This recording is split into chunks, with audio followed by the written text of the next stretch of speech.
Hello, hello, everyone. Welcome to 2026. How are you guys doing? I am currently sitting here looking at the results. People are welcome to join here in the social chat if they want to speak instead of write. Otherwise, of course, it's easy to just hang out in chat. Hello, hello. Is that CVV Elf? How are you doing? How has your holiday been?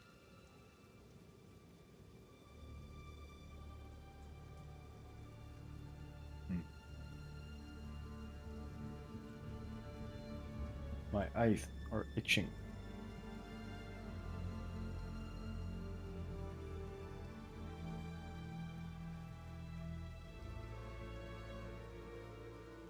Oh yeah, I spent 2 weeks. It went up just before Christmas, and then all the way up until yesterday, I was at my cousin's place, celebrating Christmas and New Year's. So it's been tons of awesome food, tons of awesome conversation and hangouts, and I've been hanging out with their kid, and it's been truly great. Been playing some Dungeons and Dragons. Tons of discussion. Watching a bunch. We watched spaghetti western, like one of the really like early ones that was made in Italy, like in Italian. It was surprisingly good. I really liked it.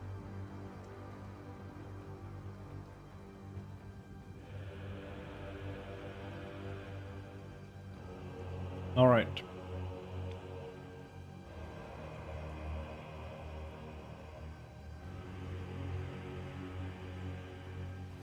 What I am going to do now is I am going to turn down the game sound a little bit.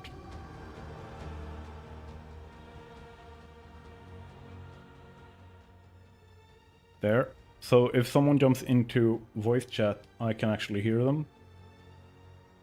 And I'm going to unmute the Discord voice capture so that people can hear anyone who opts to join. Now,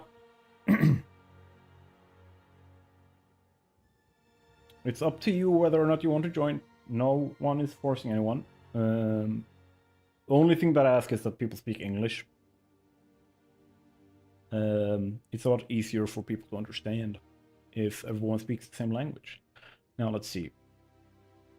I sent out this as a... Okay, I want to get to know you guys more. I want to... If you hear my voice, you might fall in love. Ooh. Challenge accepted. No, don't worry. I'm already in love with you, Waffle. The green vial gives you the power to teleport in a range of 100 meters around you with a 5-second cooldown. You can't die by teleporting into an object. You appear next to it. Like, keep in mind, every vial restores you to perfect health, so you want to drink one of these, especially if you're over 30. The brown vial gives you the power over nature. You can turn into any living animal. You can control all plants and animals that you can see. So it's a line of sight component to this. The iron vial, gray one, gives you the strength to lift and throw up to 5 tons. You can also jump 25 meters into the air. That's tall. And your skin is almost impervious to even large caliber bullets. How about, but you drop 20 IQ. Hello, let's build. Welcome to chat.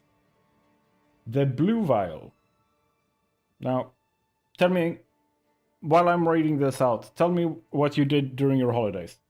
The blue vial gives you the power to control groups, as in like making them riot for something you want or make them lynch anyone you hate. They won't die for you though.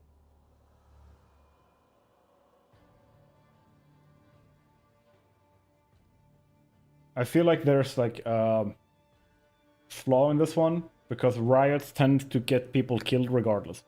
The orange vial grants you the power to control fire. You can shoot it out of your hands or make it cover your body. You are immune to heat and explosions. The yellow pill grants you the power to become a master in any subjects, plural, you want, from languages or math to war and politics. Also gain 50 IQ points. The pink vial gives you the power to control the mids. Control the mids of up to 5 people. You need line of sight to control them. They will do anything you tell them. The red vial gives you complete mastery of all weapons, from swords to sniper rifles. It also improves your reflexes, strength, and speed to peak human.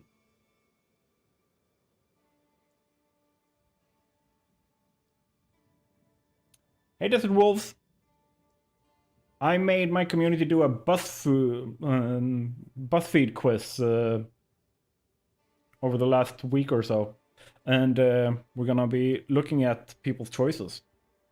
Let's Build said, I had a great time with my parents at home and also visited some family in Thüringen. Had very chill and cozy time. New Year's, I went with a friend into the wood on top of Watchtower where we had a nice 360 view of the fireworks. Oh, nice. No, it was like I think it's pretty decent. It's pretty decent. It's basically like drink one of these mystery vials and gain the power of your choice. Or gain the ability of your choice. The green vial is teleportation. Brown vial, control nature. Iron vial gives strength and like make you almost invulnerable, but you lose 20 IQ. Blue vial gives you the power to control groups, as in like influencing them to start riots and stuff like that. Orange vial grants you the power to control fire, and you can shoot it from of your hands or make it cover your body. Also immune to heat and explosions. The yellow pill grants you the power to become master in any subjects you want, from languages or math to war and politics. Also gain 50 IQ points. Pink vial gives you the power to control the minds, or mids if you're going to be really picky about it. Up to 5 people, you need line of sight to control them. They will do anything you tell them. The red vial gives you complete mastery of all weapons, from swords to sniper rifles. Also improves your reflexes, strength, and speed to peak human. Let's start with you, Desert Wolves, because you're not in my Discord, right? So you haven't picked this. So, which one would you pick out of these?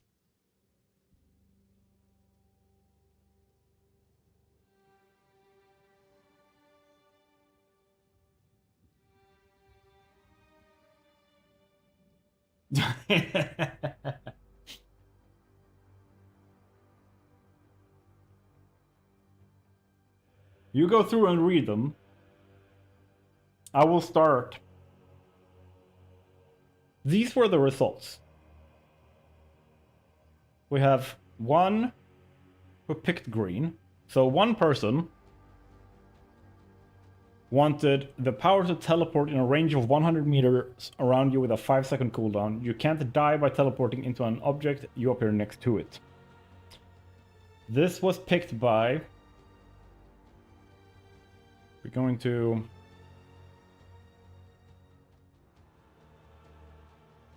Van Hansen. Alright. Let's check.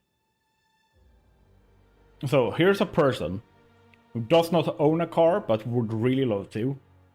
Or if they have a car, they're not happy with it. Or, which is actually the most likely one, they hate commuting.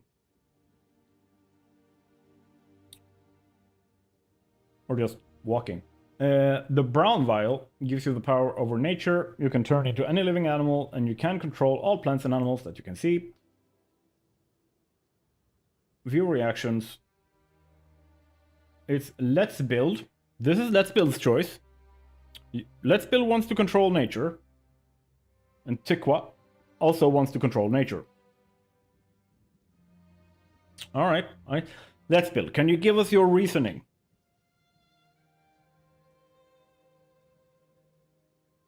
I'll send the picture to you. I'll just send it here.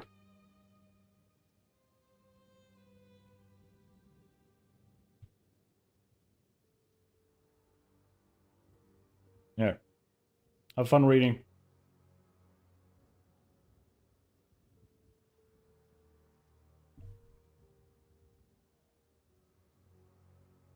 Go right ahead. The brown one was the control nature one.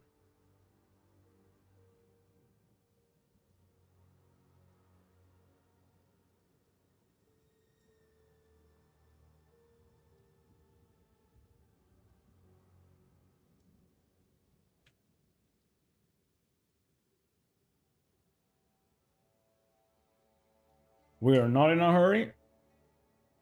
I am definitely the kind of person who can just sit here for 4 hours and look into the camera.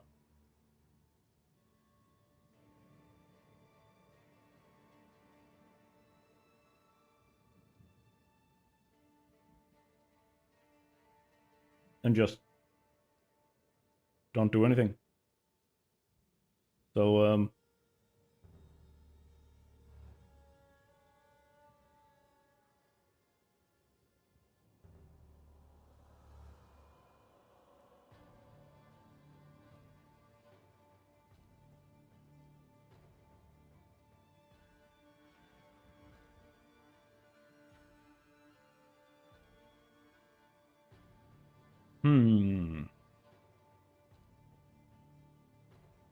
Desert wolves. I can just see the smoke coming out of the top of your head. Trying to think overall. I think that the yellow one is like a necessity or something. I didn't want pink because of moral implications. Okay. Fire is cliche. Okay. Strength would be nice, but I don't think it would be that helpful in day-to-day life. Depends. Blue one, I didn't have an idea of what I would do with it. Yellow is the second safest bet, in my humble opinion. Yeah, I mean, most people have picked that, so we have 5 people who's picked yellow.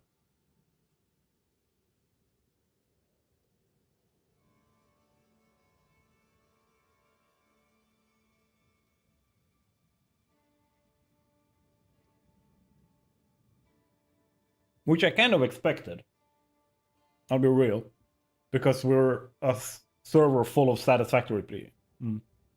You're leaning towards red.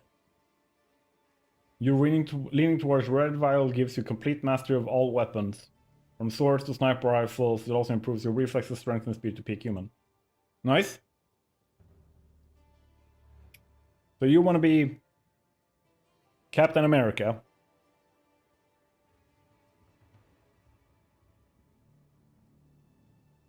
Yellow and red sound very interesting, also useful in normal day-to-day life, but for me, not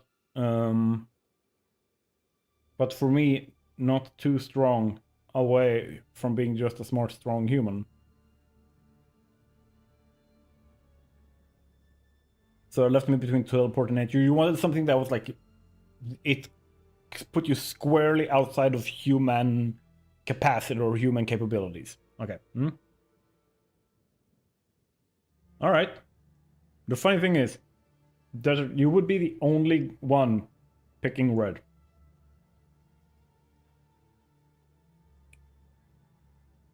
That makes sense. So why not teleport? For you, let's build.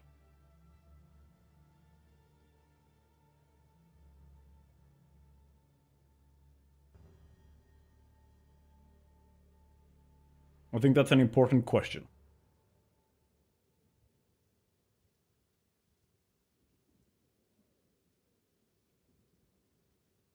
Happy New Year, Charlie. Welcome to chat. You do more damage with red than green, to be honest. That's where you were like, destruction, man. You're such an American. How's your holiday being, Charlie? It's just too limiting with the cooldown. Nature can achieve the same thing basically, but you have way more options, including swimming and flying great distance. That's very true. That's very, very true. Alright, alright. That's reasonable. Let's check out Gray. Van Hansen picked multiple ones. He couldn't pick one, so he picked multiple. Oh, he's like chugging all of the potions. That was a great. I should just go like.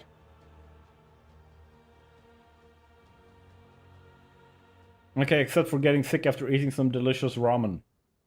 So it was delicious, but not healthy. That's what you're saying.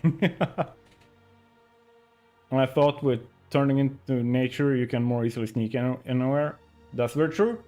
Just turn into bacteria or something, just skedaddle under a door or whatever.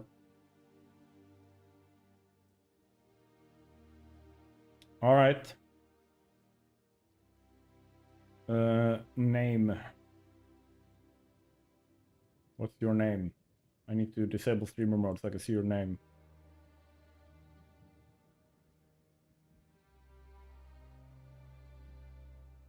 Superlux. Superlux picked pink.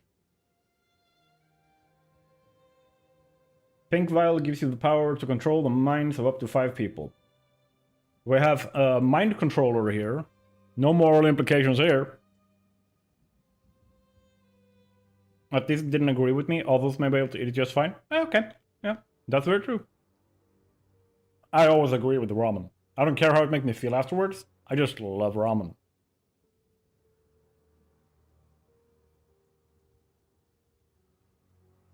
And then basically no one picked anything else. But we have this one. Chaos. Chaos. Was that one of you guys in chat? Was it Charlie or was it... Was it Charlie? Yeah. You had to be different. You had to pick the square. Be there or be square. What level of control over nature we're talking? Like, can I control how fast and big a plant grows? I mean, I assume so. The brown vial gives you the power over nature. You can turn into any living animal. You can control all plants and animals that you can see. It just says control them. I assume that's free pickings. Now, for the yellow one, Charlie also picked it. So we have 2 people in chat who picked the yellow. At least 2. There might be some lurkers that I'm not seeing right now. So here's my question. Which subjects is it that you want to master? That you feel like you don't have mastery of right now?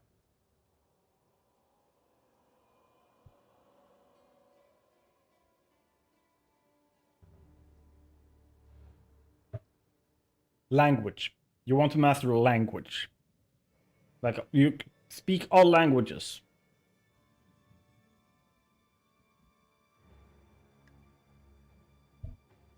Very cool. Very, very cool. Let's see, what does someone put in streaming?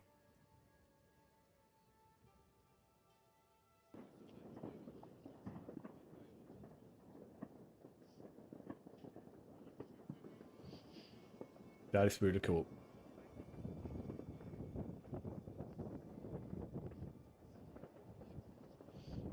You weren't kidding when you said 360-degree view. Okay.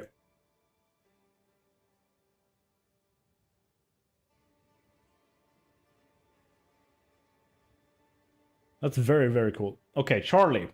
Charlie Bahamas, if you're still in chat and if you still can hear me, which subjects is it that you would like to master when you drink the yellow one?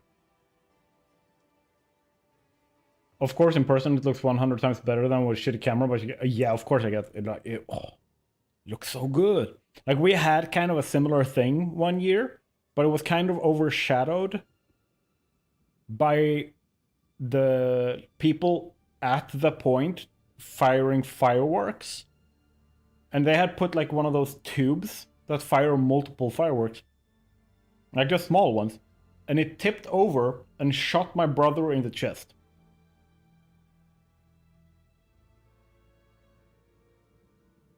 He was like, "Ah, it hurts." Yeah. You were just shot with an explosive projectile in the chest. What do you think? I mean, it is plural. It does say any subjects, as in plural subjects. So say pick like 3, 2, 3. Mathematics, like that's one. Merely a flesh wound. Yeah, that guy's built different.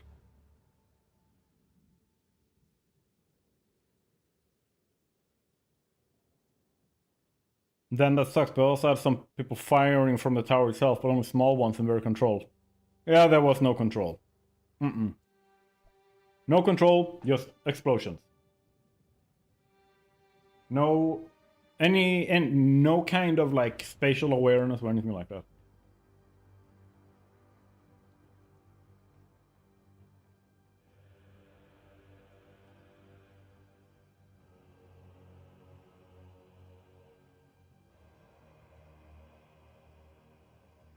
No one picked blue, no one picked orange.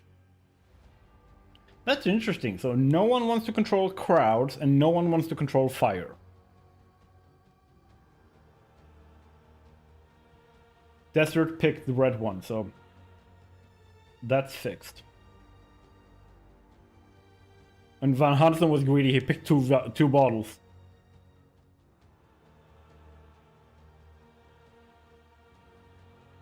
He was like, I can teleport, and I can yeet 5 tons and jump 25 meters in the air. I'm dumb as fuck, though.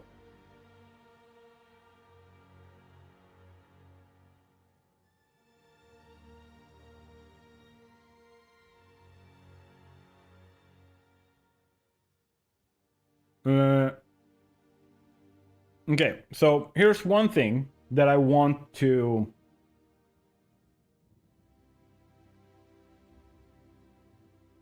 bring up before I reveal my pick.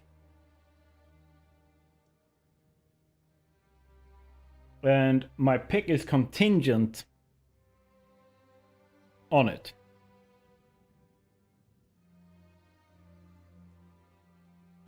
If I could choose another one, I would take yellow for the language, just travel anywhere you want. That's good. Now, here's the thing.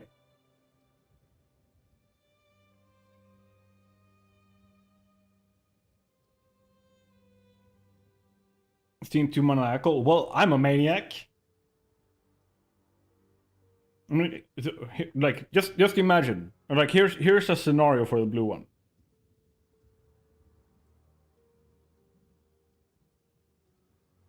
The blue vial gives you the power to control groups.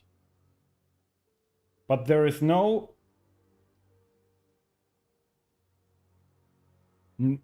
spoken thing here. There is no line of sight on it. There seems to be absolutely no limit aside from they won't die for you.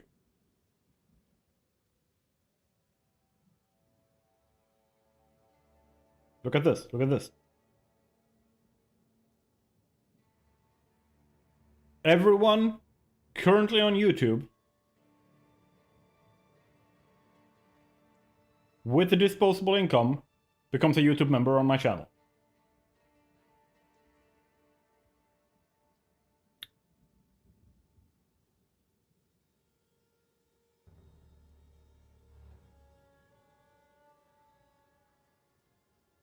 And then as I drop that influence,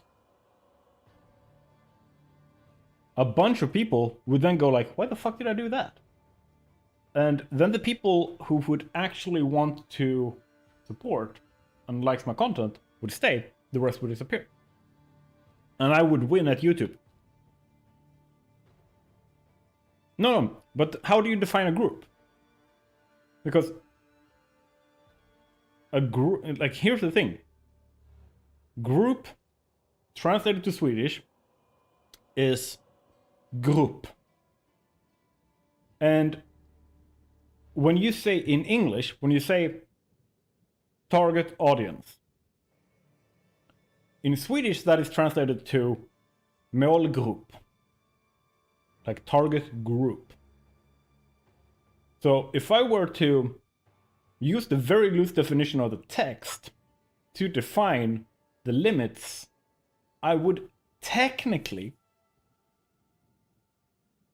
be able to influence any conceptual group. Whether or not they're in a physical proximity or not doesn't matter. So the group of people with a YouTube account subscribes to my channel, watches my video, loves my content. It's maniacal, it's evil. But technically, it works. And being technically right is the best kind of right. Well played, yeah. Thank you. I can definitely be evil when I want to. And because the green vial gives you the power to teleport in range of 100 meters around you with a 5-second cooldown. You can't die but teleport. Like, there's no line of sight on this either.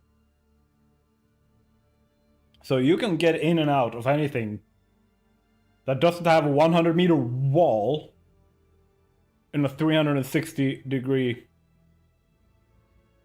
direction. Anything. It's kind of like in Minecraft, you have the chorus fruit. If you stand on a flat surface and eat that chorus fruit, the only, like, there's like walls everywhere. There's one free block or two free blocks where you're standing.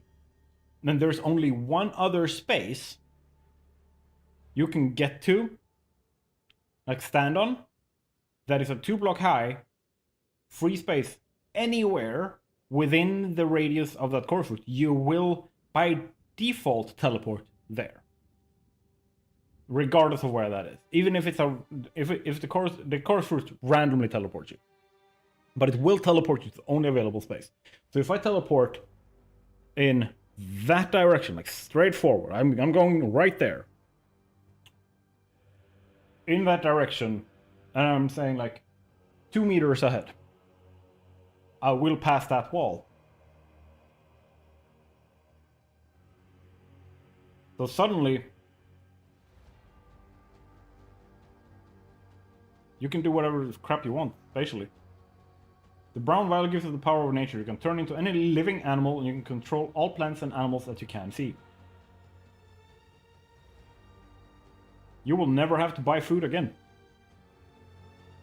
Period. You could probably solve world hunger and fix global warming. Because if you can control all plants, like there is not enough. Control all plants would be like, if it was only to move them, the language would be, you can turn into any living animals. You can also control all plants and make them move anywhere you want. But control all plants with nothing else implies you can make them do anything you want, like grow bigger. So you can suddenly have like the rainforest regrow. You can fix the spreading deserts. You can balance ecosystems. It's insane. The iron vial. Strength to lift up to 5 tons, can also jump 25 meters in the air. Your skin is almost impervious to even large caliber bullets. Minus 20 IQ though. First, I'm not touching the IQ thing because I have a comment on that. I have a actually for that one.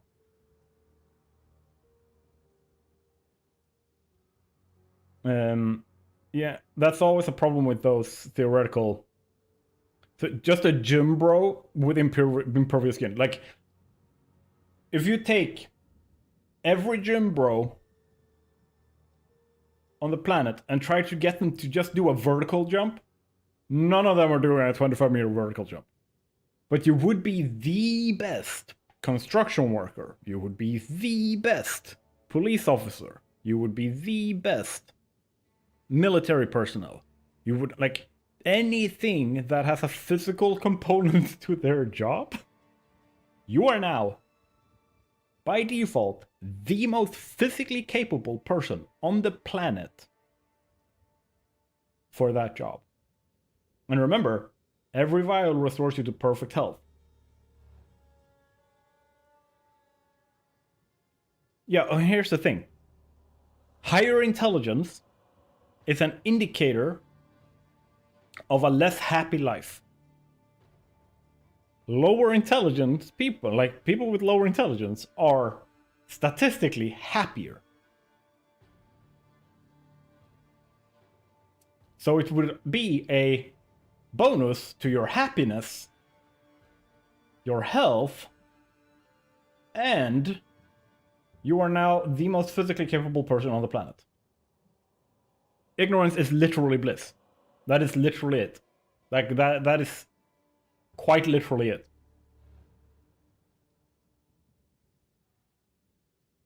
The blue vial gives you the power to control groups, like making them like I give you an example for that. We know why that's broken and busted. Like, regardless, all of them are busted. All of them are completely fucking broken. The orange vial grants you the power to control fire. Okay. For people with basic physics in chat, what is fire?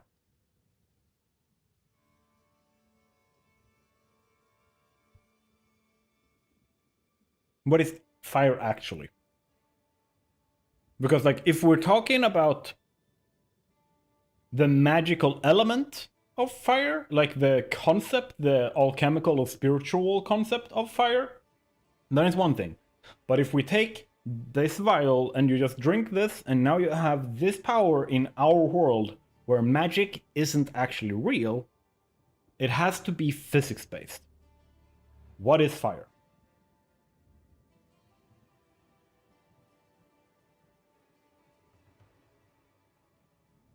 What is heat? It is just rapid oxidization that happens because of rapidly vibrating particles, atoms, electrons. Like, that's it. So if you can make fire from your hands, you can control it. It means you control, like, heat. You control the state of matter.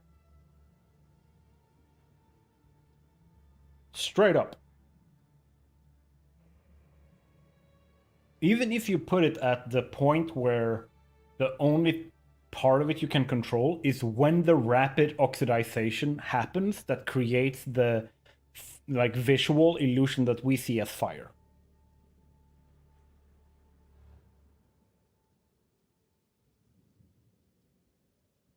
Even if you cut it there, you suddenly have the ability, because once again, you are immune to heat and explosions.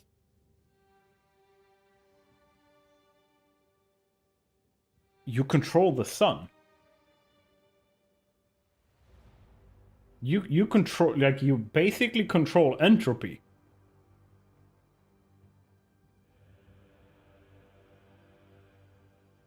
Firebender. Way beyond the Firebender. Way beyond the Firebender. We're looking at the X-Men called... no, not the X-Men. It's a DC hero called... not Heatwave. Shit, he was in the CW shows. I gotta look this up.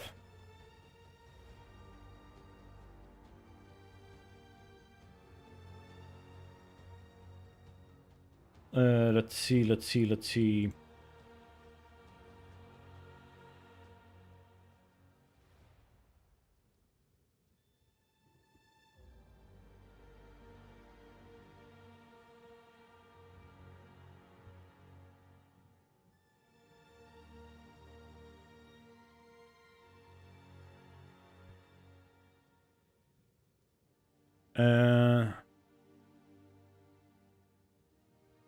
Firestorm. There we go.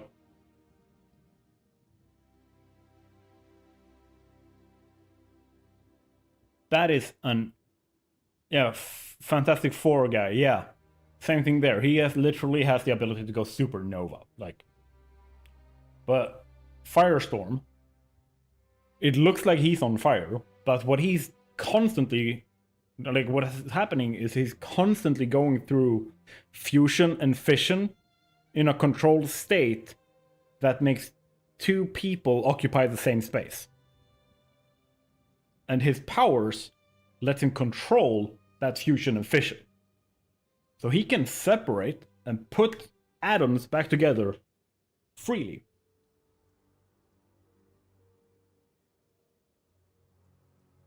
And he uses it to throw fireballs.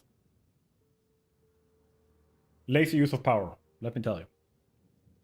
So the yellow pill grants you the power to become a master in any subjects, plural, you want, from languages to math, war and politics. How about all of them? You didn't say in any 3 subjects you want. Like, you said any subjects with no limit. I just know everything now. And I have perfect health. So I also know how to make the other bottles.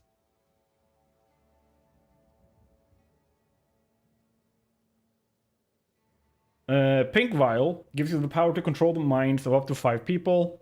You need line of sight to control them. They will do anything you tell them. My question is, what does line of sight include? Does that include me watching a live stream? Like, what if I'm watching Grugi play? Can I just make him bash his head in the table?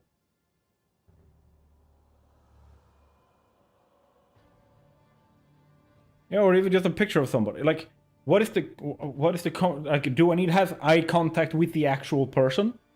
Because then it makes sense. Then okay. But otherwise, I can just like... Or memory, yeah. I would understand line of sight really means physically seeing them. Yeah. If that is the case, I would just get a telescope.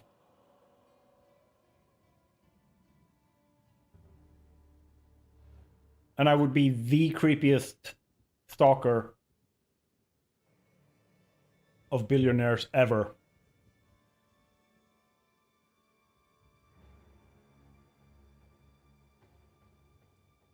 Because, like, the only thing that a telescope does is enhance and focus light. Like, I'm not, like, because if a telescope would block that power, then technically a person wearing glasses wouldn't be able to use the power either. Unless they take off their glasses. Because they do the same thing, they just differently, like, adjust it.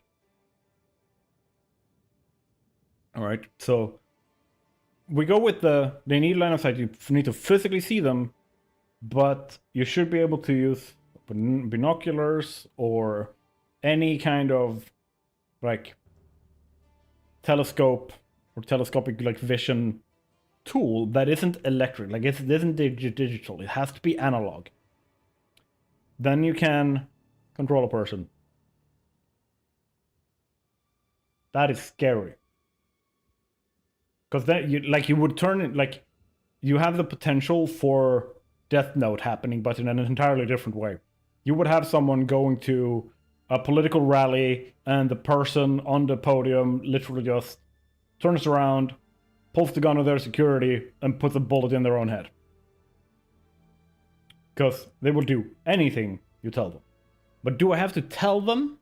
I mean, because it says anything you tell them would mean I need to see them and I need to speak with them so that they can hear me. So there's an auditory component as well. That makes it more difficult, but not impossible. The red vial gives you complete mastery of all weapons from swords to sniper rifles. It also improves your reflexes, strength, and speed to peak human. The thing is, me knowing what peak human means, because in a couple of regards I have been there, all I can see from this vial, like, it will take me back to perfect health. I will be perfect for about a week. Well, it does count as a weapon, but like literally anything that can do damage to someone else is a weapon. It like, if I have a fork here. Here's a fork for my dinner. This is a tool to eat food with, until me, as the person holding it, changes its purpose by using it differently. It's about how you use something. Like a nail gun is just a way to build up until the point you start pointing it at someone else and start firing. Then it's a weapon. So anything you pick up with the intent of making into a weapon, you would now have complete mastery of. Which kind of makes sense, because the principle of martial arts and weaponry and stuff like that is kind of like, if you pick up a sword, there are 50,000 different kinds of swords. But if you understand the base principle of swords, or base principles, there's a multitude. If you understand the base principles of swords, and you have general mastery over those principles, you can generally use most swords. Exactly. If it doesn't permanently enhance you, you're screwed. Like, because generally what happens when you train is whatever physical ability you do have, it has about the same longevity. Like, what is it called? They have an expiration date, and that expiration date is generally about the same as milk. Because milk is mostly made up of like fat, a slight amount of carbs, and protein. And what makes milk go bad is the protein breaking down. Which, from, like, if it's about a week. Like, you're stretching it to 9-10 days, but it will start tasting weird. So you will have the red vial for about a week, unless you drink, and then you are consistently doing like 8-hour training sessions every single day of some kind to maintain that physical ability.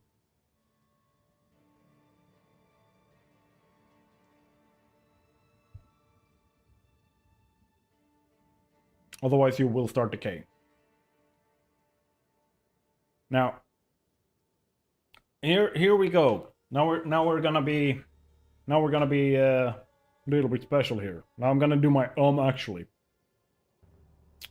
IQ. Intelligence in general, not just IQ as a measurement, but intelligence in general. How do you define that? Right? Because when IQ became a thing, even when it became a thing, it was an aggregate number composed of multiple different abilities that the human has. And almost immediately, it was understood to be flawed, not accurate, and mostly worked out well in discriminatory or eugenics purposes, which is what they were made for, and what IQ was like standardized for. So we have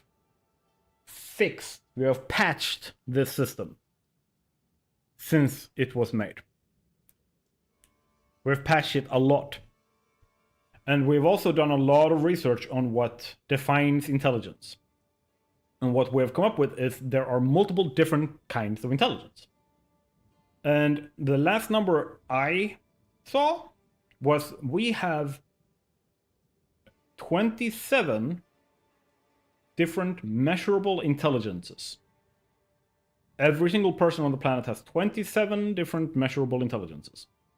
And your IQ is a aggregate. It's the average of measuring all those 27 intelligences. So if you increase 50 IQ, are you increasing all intelligences by 50 points? Or do you get to increase the top ones, the ones you're already good at? Do you increase them to the point where the average goes up 50 points? Or do you increase the bottom ones, the lower ones, 50 points? And the same thing goes for the negative 20 IQ. Like, which ones are actually affected? Is it because, like, you can technically increase one intelligence, but if you increase that one high enough that your IQ, your like intelligence quota, goes up by 50 points,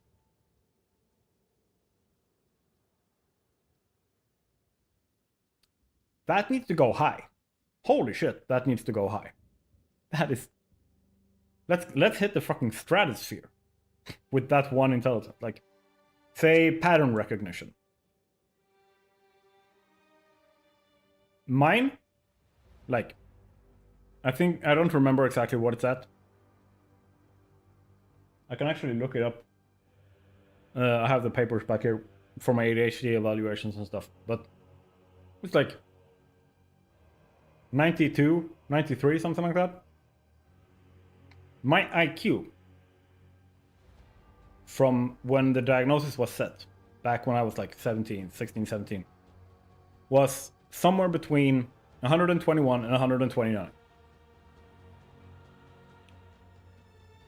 And this is a national thing, remember? So this is 121 to 129 in Sweden in 2006, 2007.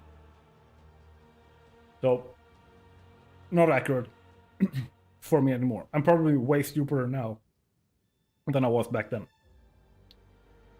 Okay. So if I have 92 pattern recognition, and I increase that enough that my IQ should now be between 171 and 179, that 92 probably needs to hit something like 200. 200 plus by itself.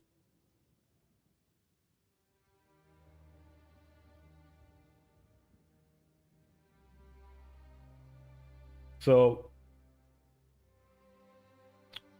I'm obviously picking the yellow one because it's the one that lets you make all the other vials so that I get all of this. And I would also tweak. It was 50 IQ in the subjects listed. Yeah, but the thing is, IQ doesn't have anything. Okay, it does have a little bit. Like, I should be clear here. IQ has to do with innate ability. It doesn't have to do with taught knowledge. Like, if you want to have intelligence within taught knowledge, it's more so about your ability to, like, take in, process, retain, and organize information. Like, it doesn't have anything to do with, like, a specific subject. You can't have 50 IQ in math.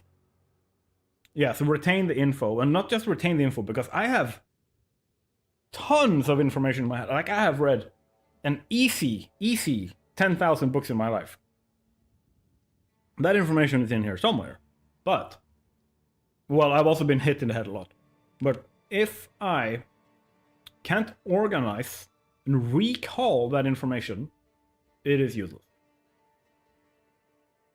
Right? So, there's like association, there is pattern recognition, there is emotional intelligence, and then there is emotional intelligence in internal emotional intelligence and observational emotional intelligence. So there's so many different kinds of things here, but they're all kind of innate abilities. So, right, if you have 50 IQ in the subjects listed, and let's say that you pick the subject of psychology, your ability to empathize, retain and recall information, like all that kind of stuff, needs to go up. But you said that your choice was kind of languages, right? So that's communication. So then you would take every single intelligence that has to do with communicating efficiently and accurately, and all of those intelligences goes up by 50 IQ. So your emotional intelligence, internal and external, because if you are in a bad place yourself and unable to understand yourself, you are going to be bad at communicating with others about yourself, right? So a high external emotional intelligence means that you have an easy time understanding the emotions and processing the emotions of others around you. You're a highly empathetic person, and you're able to put yourself in their shoes and understand their perspectives. That makes you an efficient communicator. Well, it makes you really good at communicating. But you also need to understand and retain, like, millions upon millions of different phrases, colloquialisms, like language rules, written and spoken. You need to understand every single sign language dialect, which means fine motor skills. And that is kind of like a like physical coordination, which is also part of some intelligence. Sounds like a lifelong passion. Yeah, like on my part, or like talking about this, or like learning languages like that. Like, my reason for knowing all of this is I have ADHD. Something I would want to do for my whole life? Yeah. And it's like, I know this because of my ADHD. So I got taught a lot of this to learn how to deal with my ADHD. I also had education in high school for this. I had multiple courses in leadership and like childcare, training children specifically, working with and training people with special needs, all of that kind of stuff. And it meant that I understood the, like, how intelligence works. So now when I read this, I was like, either you super boost the weak ones, because, and one of the reasons why I would like to pick this is, like, if you pick the ones I'm really good at and heighten them to the point where my average has gone up by 50 points, it means that they've gone up like 70, 80 points. or my weak ones get fixed, which would effectively cure my ADHD.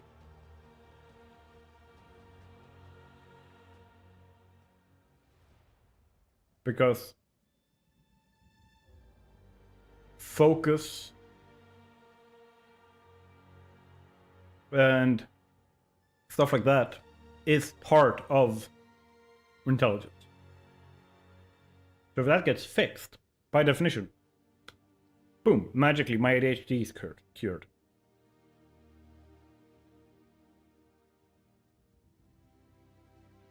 And I'm not the kind of person who's going to sit here and say there are no positives with ADHD. Like, it is, in good ways and bad ways, life-altering. But if I was the fastest person on planet Earth, but every other week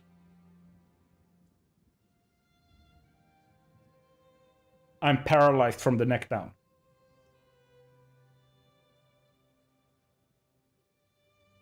I would still want to fix the paralysis and give up my ability to be the fastest person on Earth.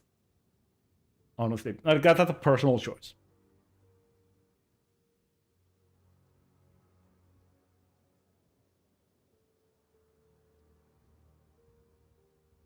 Because to me, while I enjoy the positive parts of ADHD immensely, the negative parts has, in a lot more dramatic ways, fucked my life over consistently. So, would I rather be slightly less chaos gremlin in my brain for the ability to hold down a job? Yes. For the ability to function normally in society without regularly burning out? Yes, I would love that. Give me. So yellow, you're mine. And then I will make all of the other ones, and I will tweak them so the negative 20 IQ from the iron vial doesn't happen. The stuff from the red one, permanent. I would combine the pink and blue vial so I can now control people without line of sight or having to tell them. They're just influenced by my will. Like,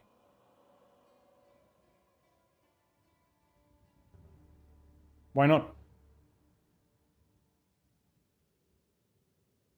It's kind of like, have you guys seen the movie Infinite? Or Limitless. That's the name. Limitless. With what's his face? Pretty blonde and blue eyes. Yeah, you've seen it. Yeah, like the scene in the end where the bad guy played by what is he called? De Niro. When De Niro's character is threatening him, saying like, "Hey, without me, you ain't getting more of the like NCXT or whatever it's called." Or NCT. And he just says, well, I fixed it. This is NCXT or NCT or whatever it's called.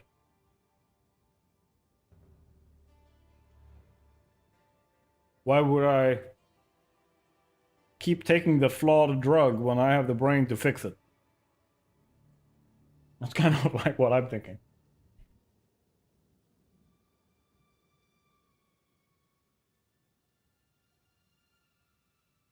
All right. What do we have on the to-do list here?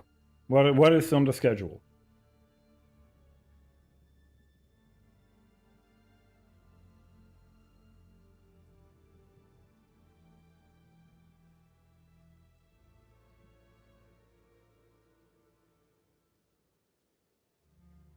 This is the one.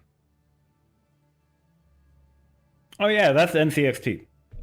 Is it NZT?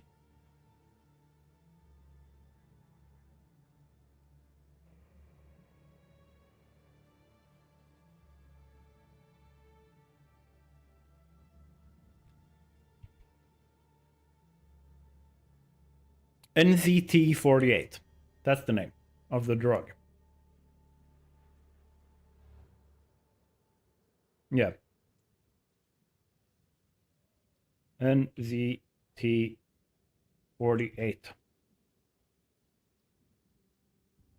Like that. Okay, so let's establish the plans / hopes for 2026. If you have any thoughts or ideas or feedback or disagree with me on anything or like wants to voice support, go right ahead. Like, you don't need to wait for my permission, and I prefer your honest opinions.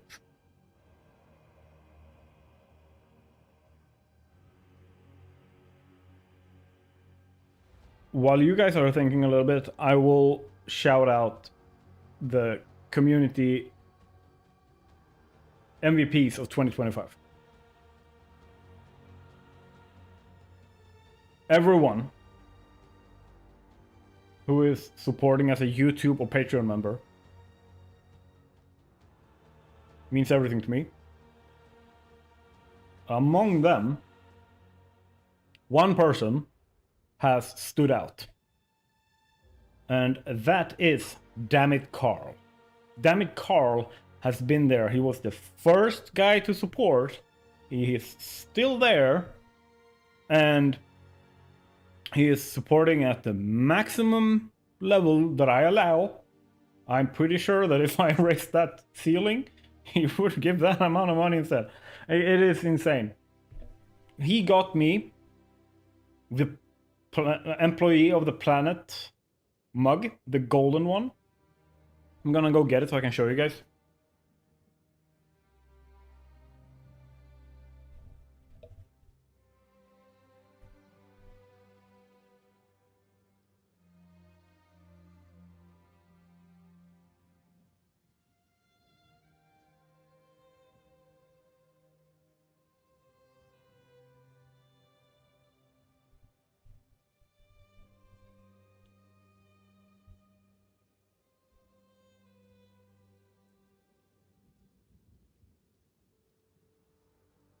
He got me this.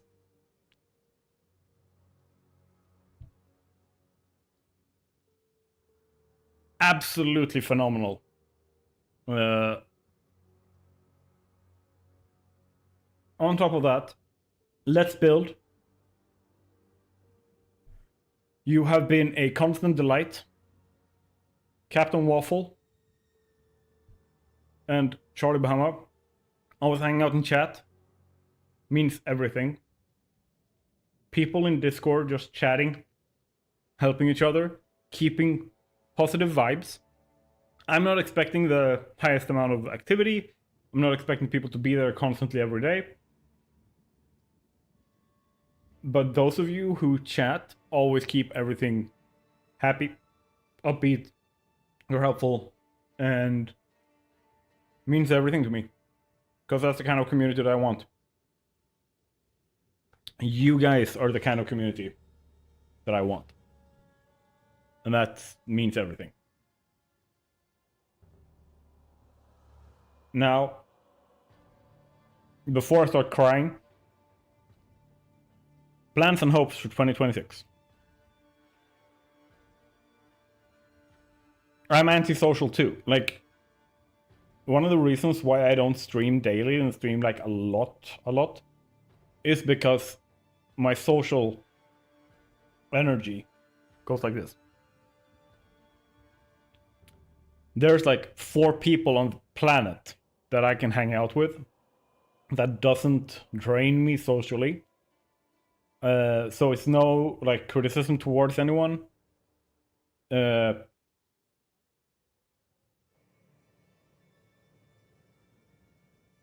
I very much enjoy people who are just there, even if you're just there to enjoy the vibes. I'm down for that. People just hanging out in the Discord waiting for a giveaway or the next release of a bunch of blueprints. Yeah. Like, I don't have a, like, there's not a gate with a guard outside going like, you want to join the Discord?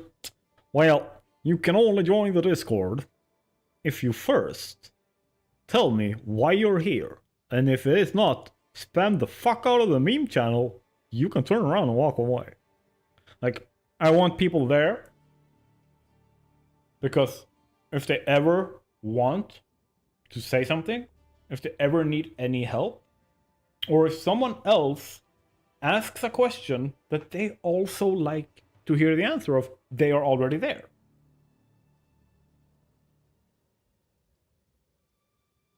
I like reading the Discord, but I rarely participate. Yeah, I'm kind of the same way myself.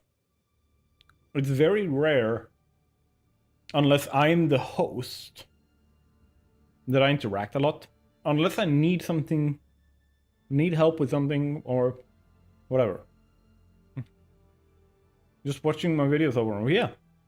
People are perfectly fine. Just keep doing that. Like, that makes me really happy. Also makes my statistics on YouTube really happy.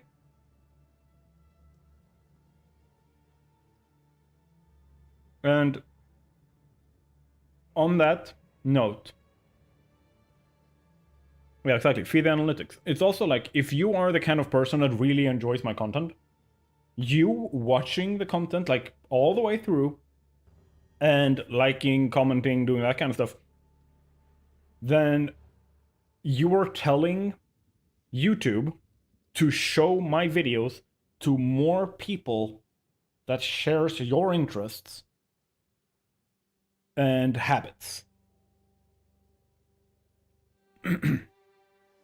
Which means that we get more people like you watching the content. The content, like, you guys are in control of how the community looks like, what content is being made, how fast and how much I grow. Like, I can make whatever videos I want, if, like, it's entirely controlled by who watches the video and how, like, there's a bunch of people, I've seen this, they're like, me looking for knowledge, right? And I'm on Reddit and I'm on YouTube and I'm looking at videos of people talking about how to grow their channels and how to, like, edit videos in a way that, like, increases retention and stuff like that. And I just see these, like, tricks being used, like how to cut a video so that people will watch for longer, how to, like, trigger, like, reward centers in the brain and stuff like that. And I'm just like, so you want someone to watch your videos for the chemical stimulation in their brain rather than the intellectual or entertainment value of the actual video.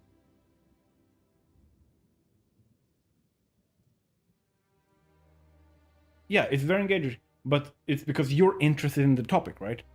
Like, if I could make videos that people watch just because they have the right kind of music, they're cut in a way that makes, like, triggers, like, it in reality it triggers your fight or flight because it makes you, like, things blink and move in such a way on the screen that your vision is drawn to it. You can't stop looking at it in case it's a threat. Like, that's the reality of making a high retention video, where the actual content matters less than how you've cut it.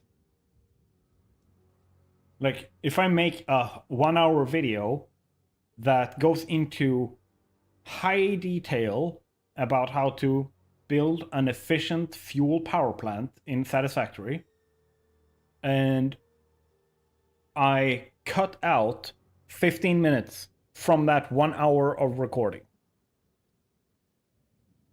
So I drop a 45-minute video. That makes me happy. If I had to make 4 hours of footage, and then I have to cut out 3 hours 15 minutes for it to be a 45-minute video, but it's watchable, something's wrong. Like, I understand. Like, I'm putting an asterisk on this as well, because if you take something like Let's Plays, some people, what they do, to not miss any of the fun, entertaining moments, record everything. That means that they will have hours and hours and hours of boring, throwaway content to cut out. The majority of what they record will not be video content. I understand that. But if you're making a scripted setup video, yeah. But here's the thing. I don't know how to put in visual effects. I very rarely, if ever, use things like meme clips or sound bites or anything like that. What I've done is generally, and this is for my own sanity and to make sure that I can make a video quickly, is I just make sure that audio is serviceable. Like, I can't make it any more than serviceable because my microphone is a caca microphone. And I just make sure that transitions and visual framing and the actual information provided is good. And sometimes it means I am going off on tangents because the subject matter of the video is has very, very soft borders, right? So if I'm making a video talking about what makes people burn out on Satisfactory, we are instantly also going into psychology, philosophy, like target audience, expectation management. Like, I can literally just make a 10-hour, like, me babbling video about that. Which people accuse me of. Like, this could have been a short. Or, like, this video is the YouTuber version of this could have been an email. Yeah. And what you're describing is exactly the kind of video that I want to make. Because I don't want people to watch because it's a visual drug injection. I want people to watch because they're interested in the subject. Like, I don't care if they're interested in me personally. I'm very happy if they are interested in me personally and, like, actually care about me as a content creator and my philosophies and, like, kind of agree with them or want to engage with them on a personal level. I love that. But the important part when I make a video on color theory isn't me, it's color theory. So it's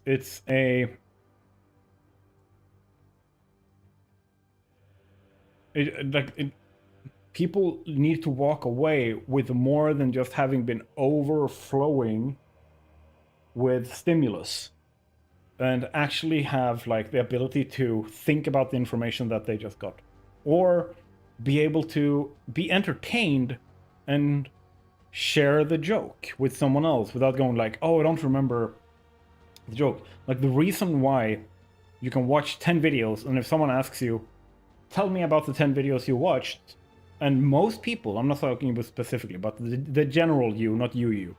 Like, if you watch 10 videos and someone asks you, tell me about the latest 10 videos you watched, and you're like, it was funny. I learned a lot, okay, but you can't actually tell me what you learned. Then it's because, most of the time, it's because your brain is overwhelmed. Your senses are overwhelmed. There's so much information, not information, like sensory input, that your brain is overwhelmed. No shit, you can't retain anything. How would you be able to?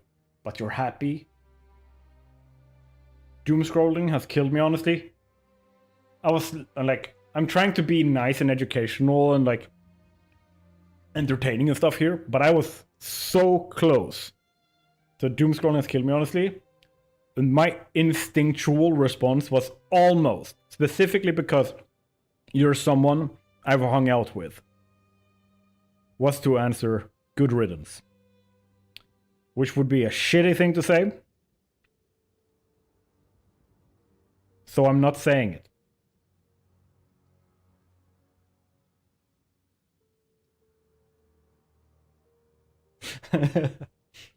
Do you know? Here's my trick. Here's like, do you want to know my trick?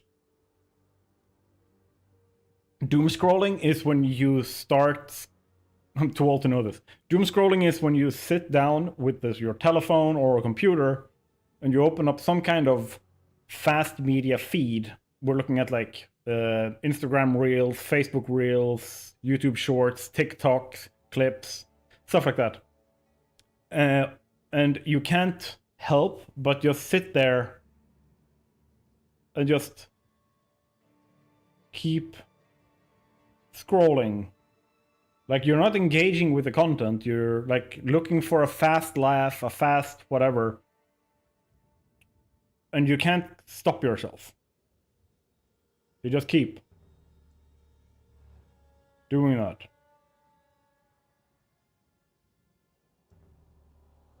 And here's, because this is a bit of a tangent. We're supposed to do this. But I'm asking you guys, do you want to know my trick? You only know one of those things, YouTube Shorts? I have those disabled. That's one way.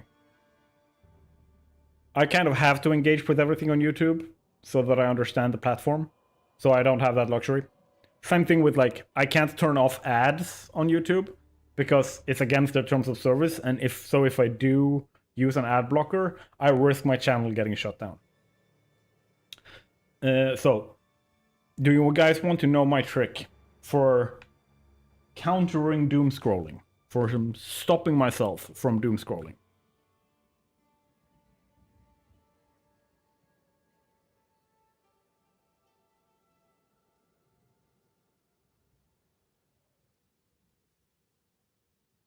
Yes. Desert, do you also want to know? Do you want to know my end all be all fix doom scrolling strategy or method?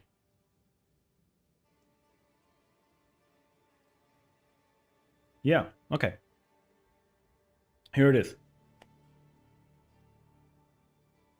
1. What Captain Waffle said. Don't engage with short form content. Period. Like, I'm not just talking about don't look at shorts. I'm also saying, unless you are specifically looking for information, don't even read a comment section. Because the comment section is short form content. Every response is 1-2 seconds of whatever. Step number 2. You go to platforms with long form content on them, such as like Twitch with a stream or YouTube with streams and videos. When you pick a video, you're not allowed to not watch 100% of that video.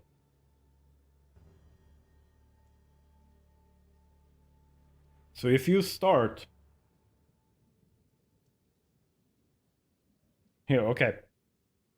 I'm gonna start by saying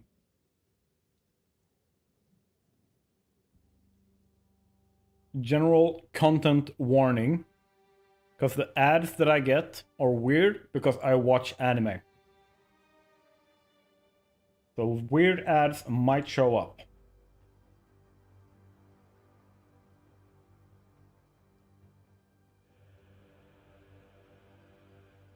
Okay.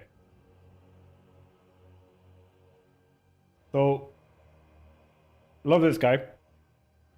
Beer meets food. Awesome. 15 minutes, 29 seconds. If I start this video, if I click this, I have to finish it. Like, I can have it on in the background, I can have it as second marginal content, whatever. But it goes to the end. Even if I'm looking for information. So if I'm looking for a tutorial on how to build a certain farm in Minecraft, I still have to watch the entire video after I've already understood how to build the farm.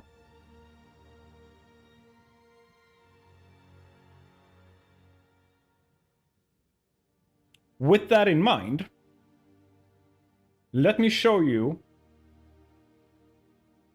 what I normally watch.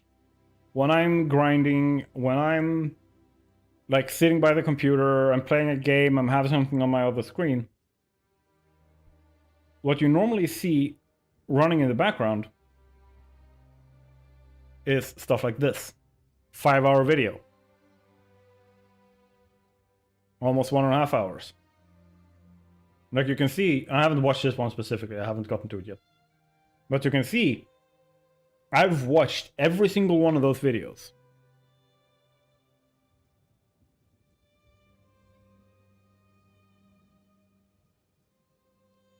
I don't remember why I haven't watched that entire video, but I'm gonna go back and watch it.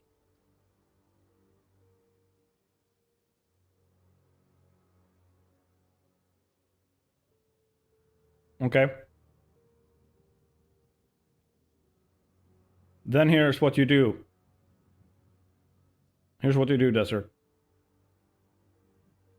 You get a normal digital alarm clock and put it by your bed.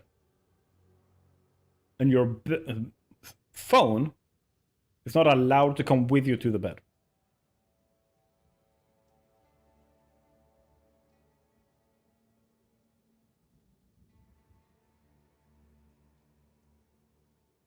How do you fix the bed thing?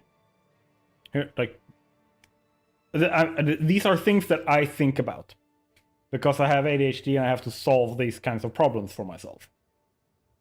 So you get one of those, like, attachments to your phone on if it needs it, like the back attachments. That means you put to charge it, you have to put it on a pad, a charging pad, a wireless charging pad. So, and this is really freaking funny. When you get rid of charging cables, this means that to charge your phone, you have to put it on the charging pad. This, by definition, makes the phone less flexible, like less mobile, than if you have a charging cable. Because it has to be on that pad to charge. And you put the charging pad on the side of the apartment. Or like way out of reach from your bed.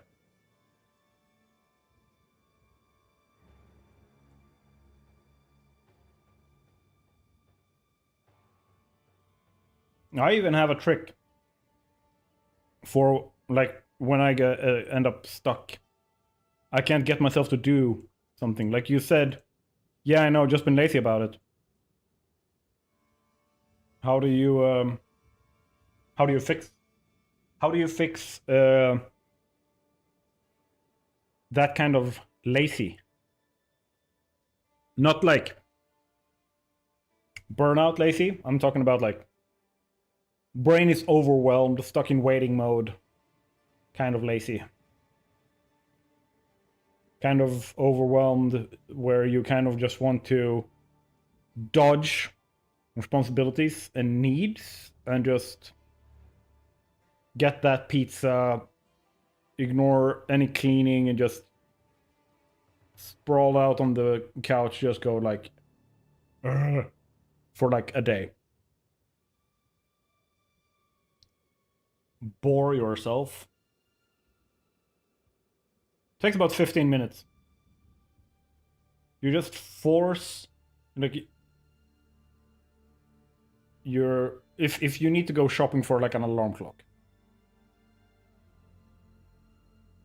You phone on, put it down or put it in your pocket if you need it for shopping. You sit down, stare into the wall, and do nothing. And I'm talking about like even prevent yourself from like your mind from wandering, like as a mantra, like, oh, I won't do anything. Like turn off your computer. Anything that can distract you from doing nothing. Because your brain is a little shit. And it's designed to do anything it can to trigger happy chemicals. It's how we're designed. But one thing it cannot abide by is boredom. So make yourself bored to the point where the most entertaining thing your brain can do is make you get up and do the thing you've been lazy about. I've been doing this, I've been applying this for the last year and a half. And it takes practice. I'm not saying that this is an like instant fix. It's a skill. But practice making yourself so bored that taking that shower, doing those dishes, like cleaning that, whatever, fixing your laundry, like folding your laundry, going shopping, like whatever it is the most entertaining thing you can do. And then when that becomes evident chemically to your brain will go, yeah, let's do it. Like it won't paralyze you anymore. For like, I'm trying to keep this as layman's terms as possible to make it approachable and easy for people to understand. So I'm probably being insensitive and saying things wrong in certain places. I am in no way, shape, or form criticizing anyone for the situation they're in, or any kind of like problems or blocks they have, or problems they have in life. Like, I completely understand, and I probably either have experienced them or observed them in others around me. And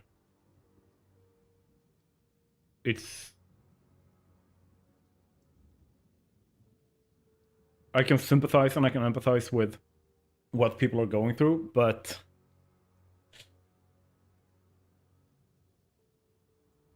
if just having sympathy and empathy would solve problems, I think there would be a lot less problems in the world than we have right now.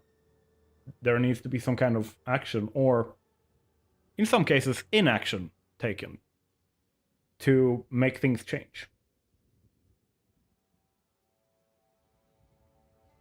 I hope that helps.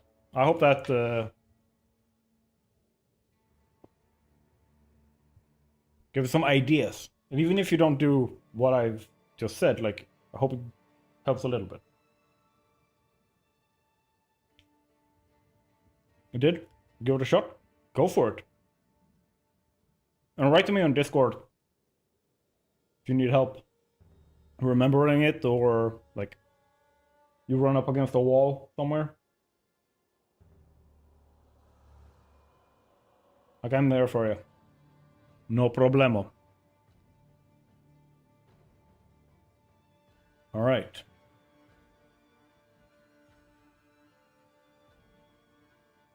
Establish plans and hopes for 2026. I have an idea. I don't know how well received it will be.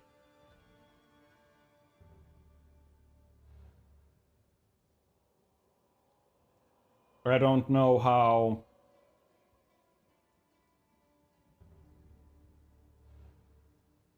well it will work out. But I kind of want to do more discussion streams, kind of like this. Talking a little bit about gaming news and stuff like that. My thoughts. Talking about music a little bit.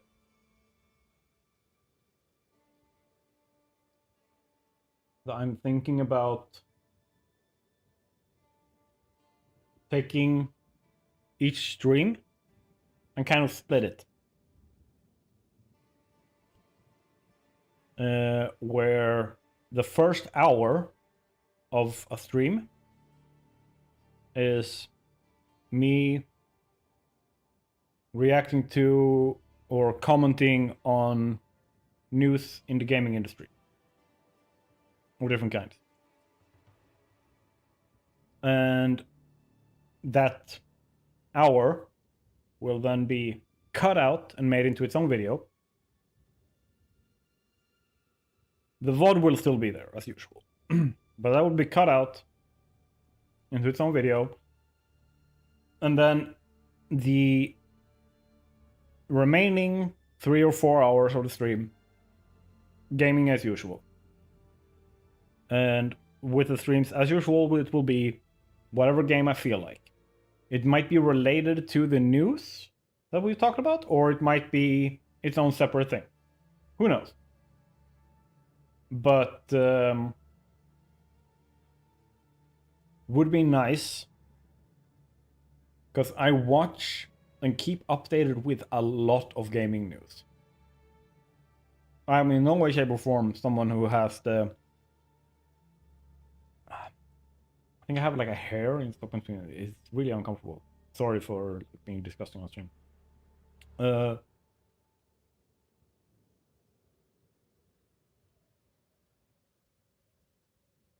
I keep up to date on a lot of stuff, and I have a lot of thoughts, new ones, I think, that I don't hear a lot of others talk about. Kind of the same kind of gap that I observed in Satisfactory. Hello, Squiddy. Welcome to chat. How's your holiday been?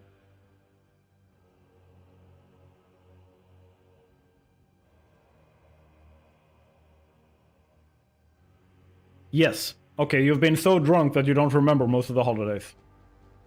That's what I'm hearing. But yeah, that's my idea number one. My idea number two, you remember, unfortunately?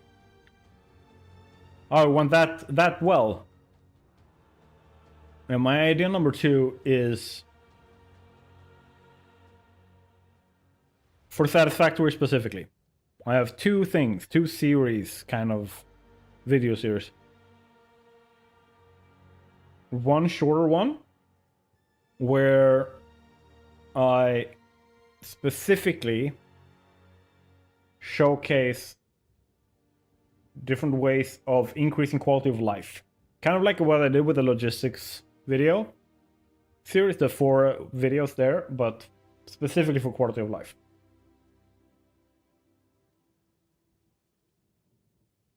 You can tell us about what happened, Squiddy, if you want to. Like I will interrupt myself and read out what you said and respond to it. Don't you worry. Don't you worry, friend. But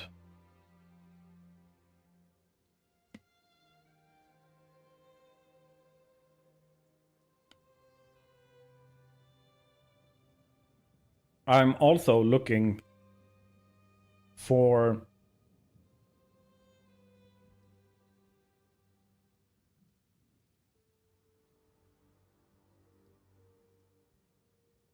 something to expand the channel with. Something to expand the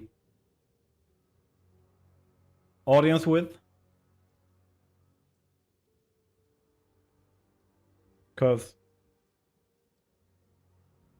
love Satisfactory, love the community that we do have. But it is niche. Even the biggest Satisfactory content creators are relatively small.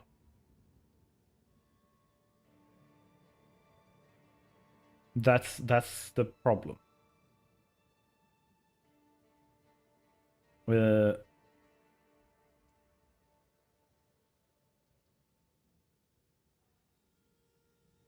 Growth potential for getting to where I am is there, right?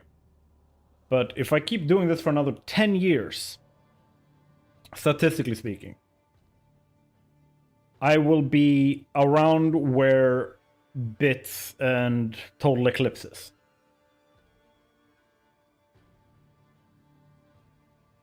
Hey, Squiddy! Ah, love that voice. How are you doing? Can you tell me about can you tell me about your holiday without my channel getting banned? Yeah, okay. This is a challenge on your part.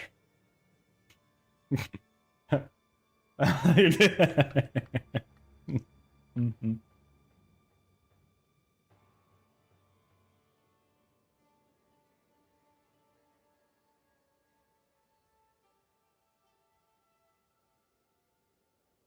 Well, then it sounds like you failed on your holiday. Aren't you supposed to do that? Isn't okay? Yeah, I know.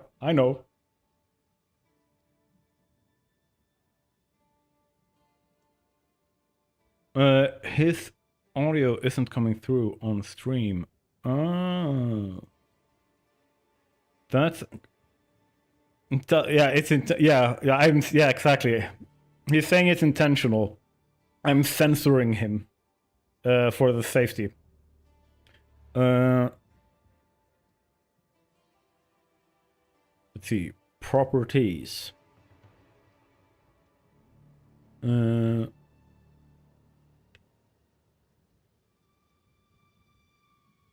should be this. Try talking now.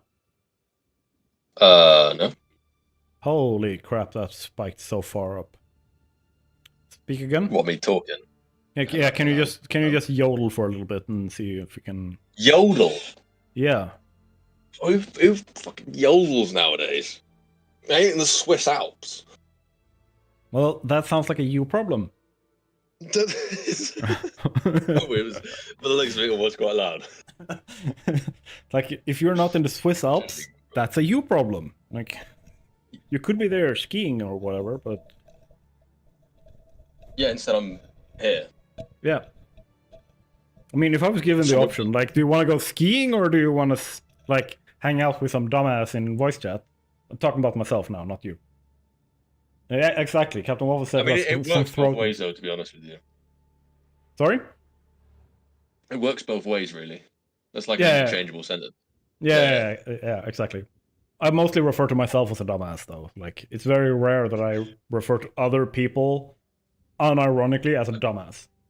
I don't know. I think I qualify. I've heard about all of the stuff what that you've I've done. pulled. I definitely think you qualify. Yeah.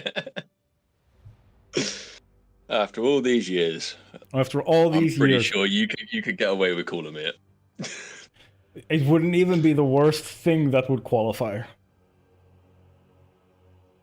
No, even some of the tamer stuff I've done qualify me. Exactly. No, and like I'm the kind of person who stubbornly calls flying a freaking chopper, driving the chopper. I kind of deserve getting shot with a tank. Yeah, right. Every human is Someone in capable your of some chat is- dumbassery. Yeah. Yeah. I'm more than capable. I'm in Yeah. fact overqualified in such. Yeah, I was gonna say you default to it. yeah, I default to dumbassery. Anything else is excelling. We went into Life is Feudal, and your response to a Russian super guild threatening us was, I'm gonna go and put up my Cthulhu worship on their front lawn. Yeah, I made sure that the boundaries, instead of putting a fence up, I put altars up to the Cthulhu all the way across the frontier. Yeah. I think that's just you can't miss it then, you know? You was know where the really- borders are. It was really good as well because when their territory expanded, it covered those as well, so they stopped decaying. And it kept blocking their cavalry. See, this is the fun bit, is I started that. Well, it was always going to happen anyway, but I contributed to the factors. And then Oh, I yeah. wasn't even there for any of the fighting. No. No, you were deployed, right? Yeah, I think I deployed, yeah. Mm. So I did all of the fun work and just didn't have to deal with any of the peril. You came in, contributed to, like, digging, as usual. That's what we did. Yes. And then you pissed off the Russians, and then you just buggered off on the sea. To piss off the Russians. Yeah, in real life instead. In real life as well, yeah. Yeah. I was living that dual life. I was pissing them off in games and real life. Yeah. I mean, it was golden era of dumbassery, if nothing else. Just staying up until 2 a.m, just digging. I even still think I have... Is it here? Because we still have the Discord servers. Yeah, my Discord got banned, so I'm not got banned, got hacked into, so I'm not on any not on any server. No. What's important with all of this is that we have the old quote channel. Oh yeah, the quote channel, I remember that. Yes. Let's see if I can find it.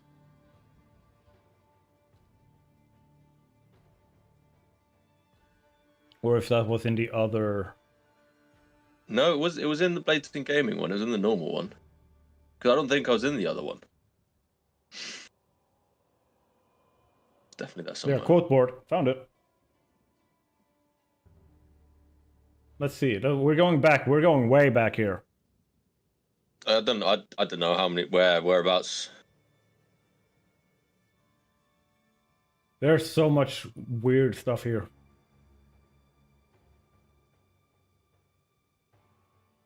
Let's see where we can start finding Stupidity. the start of Squiddy and Empress's conversations. God, I don't know when that would have been. I'm not a happy person when I die is kind of like a general statement by Empress. Yes, no, that is And probably still applicable. But I was gonna play with lava kind of has to be read out loud because the way she said it was, but I was gonna play with lava. She's not even here to hear you mock her. I'll tell her. But remember, you can't have slaughter without laughter.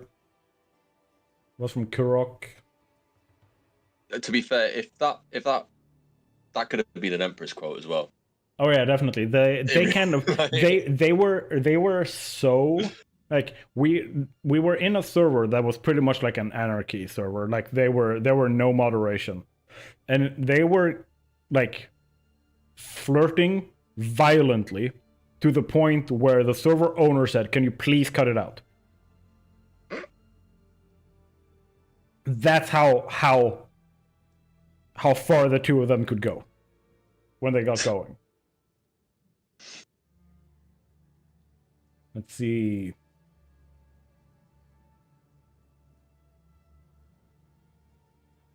See, I don't know when my quotes started to appear because I disappeared for ages. Here, if anyone drops even 0.1 height, of course, of dirt on this nice flat ground, I shall sacrifice them to Cthulhu. That's the first quote with you. And then you in Discord say, Hola, Narsul Natal. And Nars responds with, Como es terror form dig break shovel. Yeah, that was I think that's when you started putting in what's it called? Like groups, people in groups, and I think I was just on terraformers. Yeah. I think that's the only tag you gave me was just like, yeah, just sit there and just dig for 5 hours. Terraformers. It was like terrorformer, like not terraformer, not like this. Like it wasn't that. It was no terror because it was just dog shit. Yeah, because terraforming in that game was just an absolute nightmare, and we, for some reason, branded ourselves as the guild that terraforms. Everyone kind of sacrificed a back slot. Yeah, but even in the next server, like that heritage was already established, man. We were already known by that point as the guys who just terraforms. We kind of sacrificed a back slot, I remember, to just carry a shovel around instead of an extra weapon or a shield or something. I don't think I ever equipped a weapon. Why would you do that when you have a shovel? Like, I think someone actually went into like at least like mid-game geared combat with nothing but a shovel and killed people with the shovel. It reminds me of there used to be an old achievement on hold fast for killing people with shovels. I mean, that makes perfect fucking sense because it's hold fast. Yeah, I was in the 0.1% of people. Yeah, it was like 0.1% of people had it or something like that. It was like the rarest achievement, and I had it, as you'd expect. Yeah. Because you can't block with it. It takes 3 hits to kill someone, and you can only attack down. It's like the most pointless weapon in the world. I had it. It sounds about as useful as the snub-nosed revolver in Counter-Strike. Yeah. What was that? What was that called? The R6 or something, wasn't it? I don't remember. I just know that it is absolute fucking garbage. The bullet spread on it is absolute garbage. The recoil on it is absolute garbage. It does less damage than a Desert Eagle and fires slower.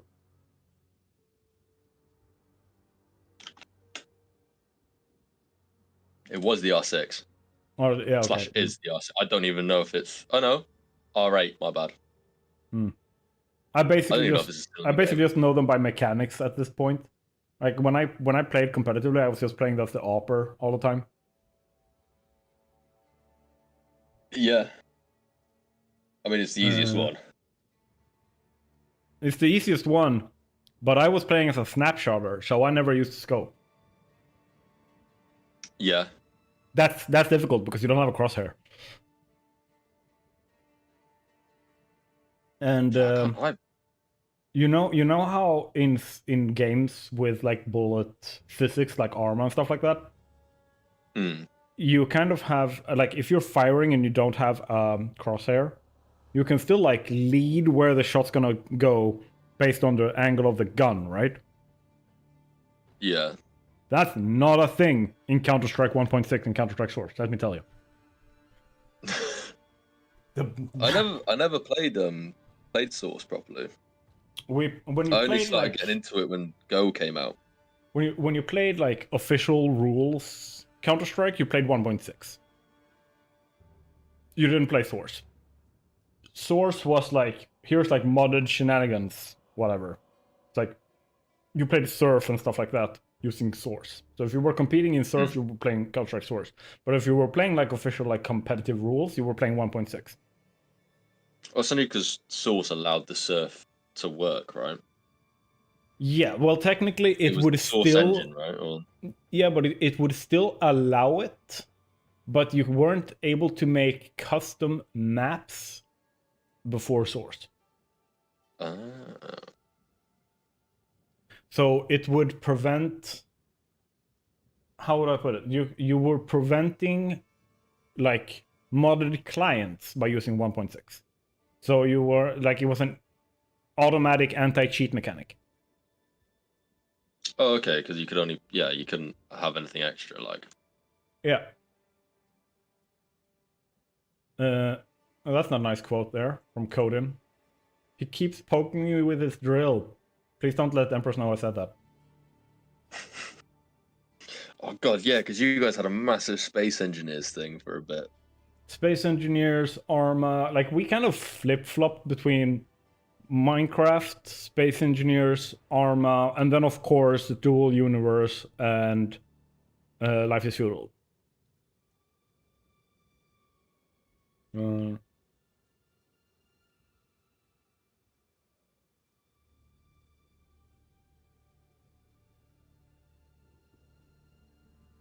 Yeah, we got a new person in trying to learn dual universe who just scream in the voice chat because he was like having problems with the tutorial.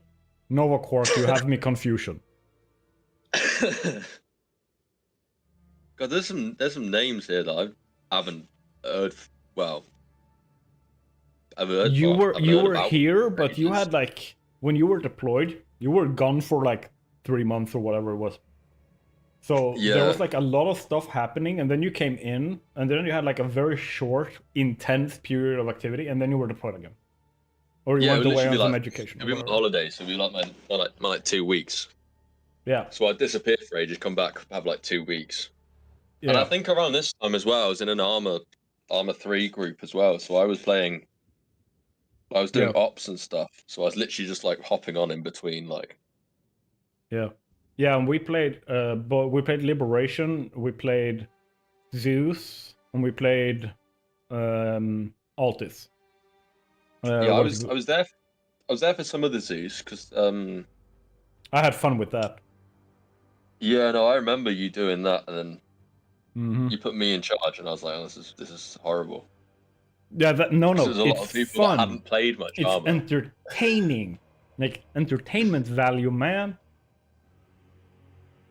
Like you in charge, just automatically means chaos will ensue. I don't think that's a good thing on a no, it is because like here's the thing, like remember if you think back and you're like, this is a memory I can just pick out, this is something that happened, is it gonna be the plan that came off without a hitch, or is it the one where you were in charge where there was no plan? Exactly. Where you just stand there completely dumbfounded because Empress couldn't get her dumbfire rocket to function. So she picks up a javelin and dumbfires it in anti-air mode, mind you. She dumbfires it and hits an APC point blank without aiming. Yeah, I think I almost raged at that point. Yeah. I think that was also the session where kind of where other people just walked through like an LNG rain, like cover fire, and you just get like one shot with heavy armor on you. You get like one shot by a pistol. Yeah, I didn't have the best of luck. Yeah. I just remember armor just being like a lot of long range shooting, and a lot of times where I'm just watching dust pop out of the middle of someone's body, and just Yep. being like, well, that's a hit. Like, there's dust coming out of your torso. Yeah. I mean, it was really freaking fun because like I learned that mechanic, like the injury mechanic, especially with like Ace and stuff like that added onto it, kind of like became very screwy. So I was like, okay, they should die from this one shot from close range when I'm using this 50 cal. But because I know Arma is Arma, I'm firing 3 bullets. Yeah. Like that's generally just how I fixed it. I haven't played Reforge. One of your chat said about Reforge. I haven't even played Reforger yet. I've looked at it. Desert Wolf said, can't wait for the new PC will boot up Armor Reforger. When you do, Desert, tell me. Because then we will get Squiddy in there as well. Yeah, I'll save my coffers, my pennies. And I will absolutely be driving a chopper for you guys. And I will absolutely be shooting out the sky. It's mad. Like, so I've just looked. I've got, it's not a mega amount, but I've got almost 1,200 hours in Arma 3, and I haven't even looked at Reforger. Let me see. Arma. Milsim shooters. Arma 3. I have 449 hours. And like 400 of those hours is me practicing flying a chopper. Yeah, mine. I used to just fly for like just on public servers. Like, I remember when they released oh god, what was the Vietnam War? Prairie Fire, was it? They released a like a DLC for it. Yeah. Was it Prairie Fire? I didn't when that play first came out. Yeah. Whew. Like I didn't play that one. The one that really caught me was the final one before Reforger, where you were like dealing with alien shit. Oh, Contact. I loved that one. I loved playing the scenario for that one. Like the story. I really like that. Yeah, I was on a training course when Prairie Fire came out, and I would literally I'd finish it before midday, and I'd come back and I'd fly for hours. Like, I'd be just sat in a Huey from like 12 o'clock till, to be fair, almost probably 12 o'clock at night. Yeah. No, I started with the Little Bird, and I learned how to fly that one like in my sleep, and then I moved up in size until I can maneuver all choppers kind of the same way. Yeah, I didn't do much. I don't even know how I learned how to fly in that game. Like, I generally just like felt that if I'm going to be like the troop transport for a group of players, or a close air support, or whatever it is, I need to be reliable. Otherwise, it's not even funny, it's just frustrating. Because people won't actually get to play, they will be blown out of the sky before we even get to the, like, AO. AO, that's the word. I was like, yeah, Area of away? Operation. No, that's a TV series. Like,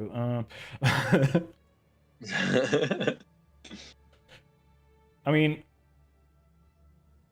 I feel like you and Empress kind of helped each other develop your swearing a lot. I have this nice quote here. This is a reoccurring thing, right? There's so many people blame me for swearing.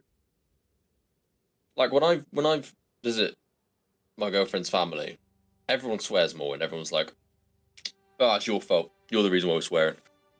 Yeah, like, here's the thing. How's it my fault? I haven't even sworn much at that point. I don't think you are the one swearing necessarily, but it's kind of like the influence of the devil here. I think you're the reason why people swear. Just me being here. or like not because they're frustrated or angry or anything with you. You're just the one sitting there whispering to their ears. You're going like, "Yes, do it, give it your best shot. Come on, come on, come on. Is that all you got? Come on." Yeah, I do. The taunting people is definitely a trait of mine. Yeah. Goaded. Yeah. Yeah. Probably the word. That's you.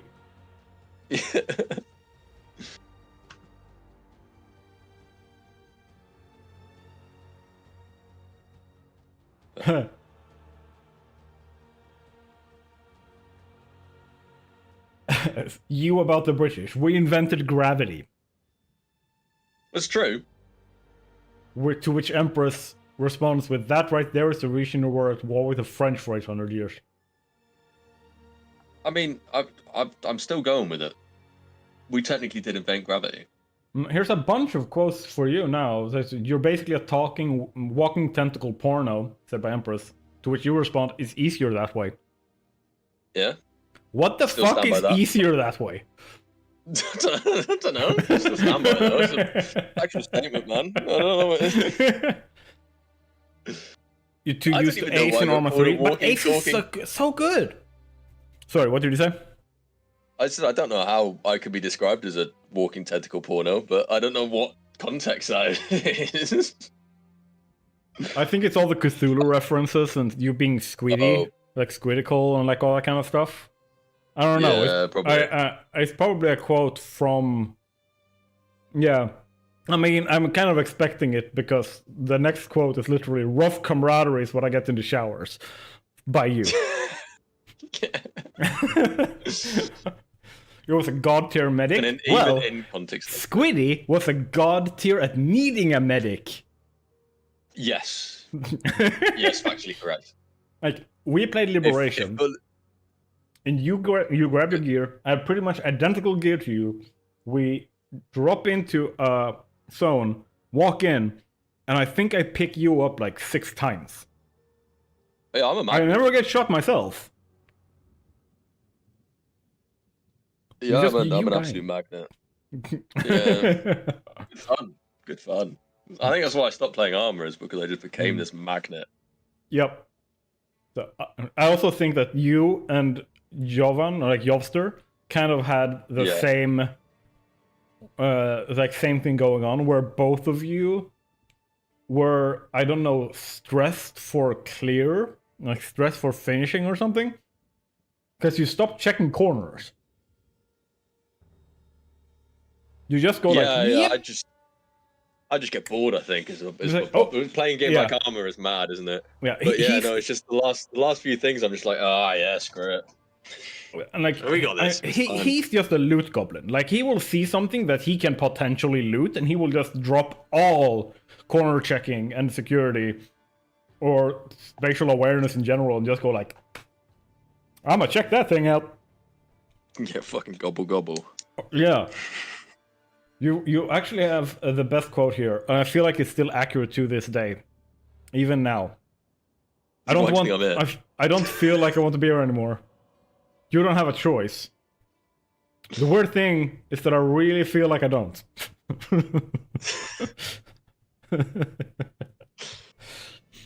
Stop whining and give me your blood. I don't even know what that is about. I don't. She's never played a vampire game, by the way. So, the fuck is that about?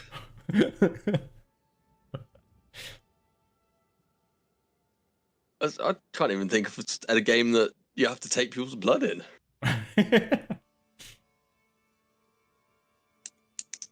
Oh, honestly, that's the one thing about playing like Invasion and that, wasn't it? Was you'd just get trucks and you would just fill them full of loot. Yep. And it was just horrendous. You'd get there and you'd be like, you'd have like 70 of the same gun, but no one actually liked that gun. But for some reason, you had a stockpile of them. Like MP5s or something, something that's pointless in armor. Having a 9mm in armor is the most pointless thing ever, because everyone's wearing body armor, so don't make no difference. 100%. But it would kill you. And you also have to have you also needed to have a certain amount of guns in your storage for it to unlock infinite amounts of it. Yes. And when you unlocked infinite amounts of it, you also got infinite amount of its ammunition. Yeah, but what we'd I only wanted. ever have infinite amounts of shit guns. Like, Yeah. somehow. Despite the fact Yes. they're all carrying around M4s, would we have infinite M4s? Would we fuck? The amount of weapons of stolen armor. Yes. I would fill trucks with guns. How about just getting the armory crate? It's infinite. Have fun. I really need to fix my language. They're like semi-racist terrorists. I was trying to say tourists. I mean, same thing, really. If you're in Britain, right? This That's not true at I all. feel I don't know why I said this quote I feel really personifies both Codin's and your personality.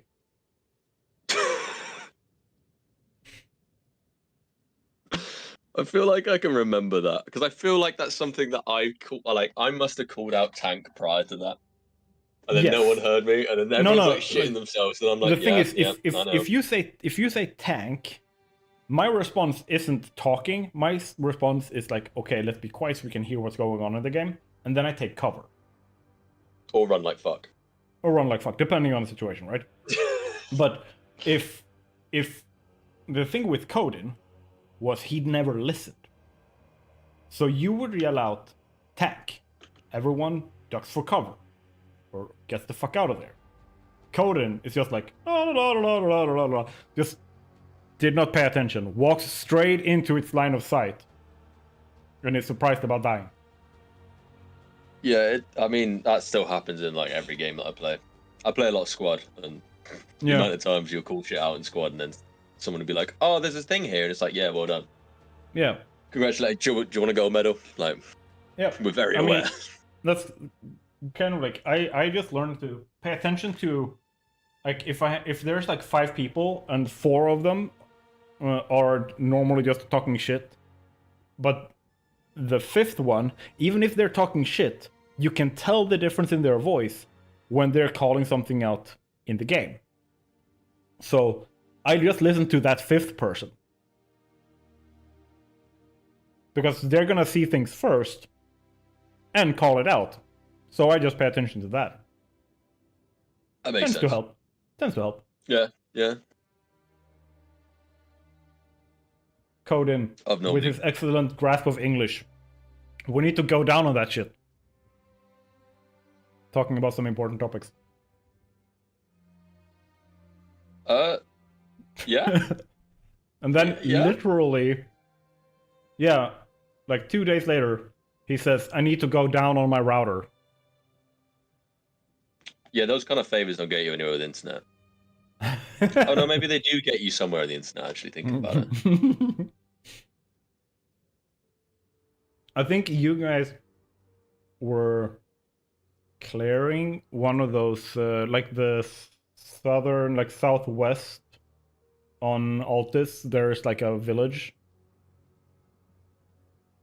I don't remember the name of it. Or like a city or like a town. And Dread came in, joined the game. You were somewhere else at that point. Like, you weren't involved in the direct thing. And yeah, Dread asks, where are they? And then they're like spraying the main road with bullets. Like, there's cover fire everywhere. It's very obvious where they are. And Cody just asks, do you hear the gunshots? Yes. Go towards them. It's the easiest description, isn't it? Where are you? He was standing massive next to explosion. Codin. Both of them were literally like in cover to not get hit by the bullets. It was really freaking funny.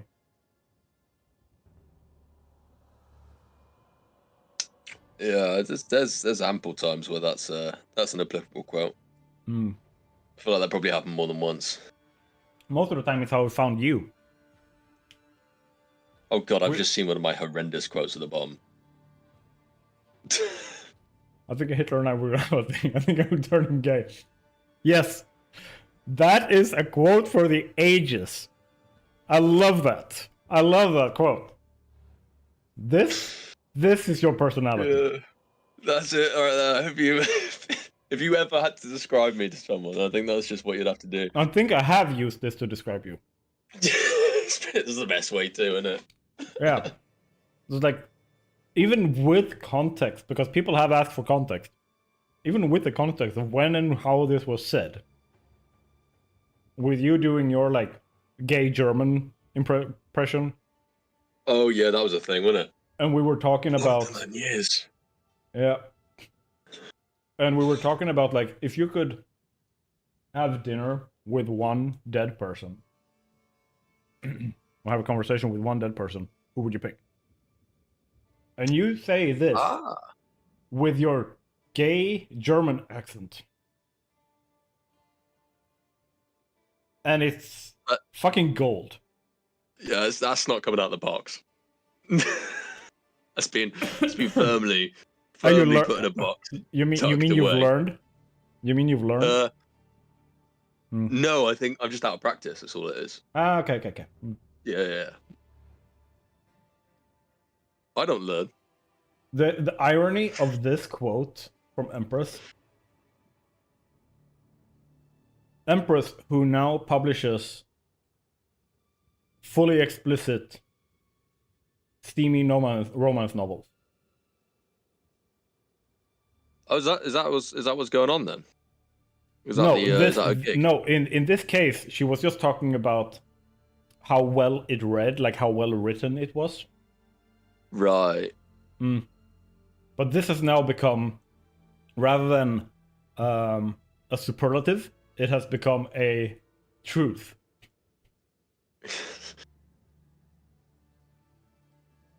I mean, generally speaking, quotes are just one step away from becoming truth, aren't they? Yeah, I mean, like, satire is just predictions at this point. That's something that I've learned from looking back on 2025. It's like anyone makes a satirical TV series or movie or whatever about like something completely absurd, and then someone somewhere in the world goes like, that sounds like a good fucking idea. I will look at South Park have been predicting things for. Is it South Park that's been predicting things, or is it Simpsons? One or the other of them has been predicting things for both of them. Years. I think South Park. Yeah. Hello, let's build. I'm gonna go grab something to eat. Go right ahead. We'll be here talking shit. Like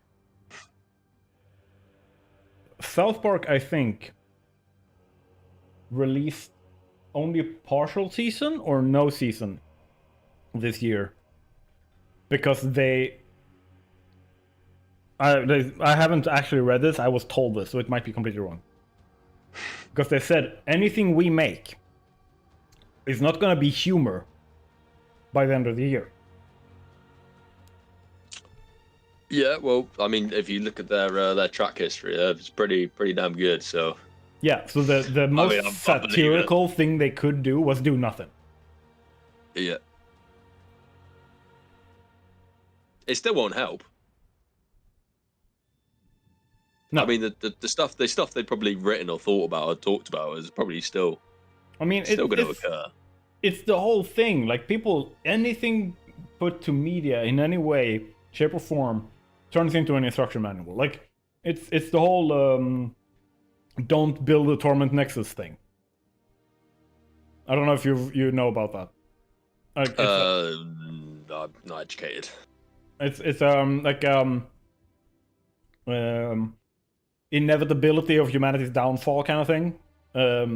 Like a nihilistic philosophy, where it's like, if you write the book called "Don't Build a Torment Nexus," scientists and politicians and business people tend to look at the sci-fi of that and go, if we were able to achieve this, the technological advancement would be awesome, and then they try to do it, completely ignoring the concept of the book, or like the messaging of the book. And the most relevant example being like AI or like whatever. like nuclear weapons and stuff like that. Like, don't build the Torment Nexus. 6 months later, some company, we have successfully built the Torment Nexus. From, don't build the Torment Nexus. Yeah. I mean, it's just a guarantee, isn't it? It's so stupid. I feel like you taught her this. I feel like you taught Empress to just have these kind of thoughts. Everyone's got those kind of thoughts. I just encouraged her not to hide them. That's fair. That's fair. Okay. Because that kind of conversation there is something that I would just say out loud. Yeah, like but okay. I wouldn't whisper it. Oh, yeah, so yeah. at least she's, like at least she leaned into me. Yeah. And yeah, just was yeah, like, yeah. Yeah, no. That's something that I just say out loud. Yep. Let's see. In fact, I probably have said things like that out loud. Obscure read, beta read, one of Empress's books, and gave a pretty scathing feedback to her. Is there any other kind of response you'd expect from him? Like, I mean, he's always going to be honest. So, like, if it was good, he would tell you it's good, right? Yeah. But she was still pretty salty about this. Is in she still? response with, swallow a nuke, you ass butt. That's an iconic Empress insult. Yes. I mean, that's an iconic Dread move as well, like in the quote underneath. I'm here to do two things, play a medic and heal you, but that's a tank, so I'm out of here. Valid. Yeah, I mean, you can't heal people if they're across the map dead, yeah.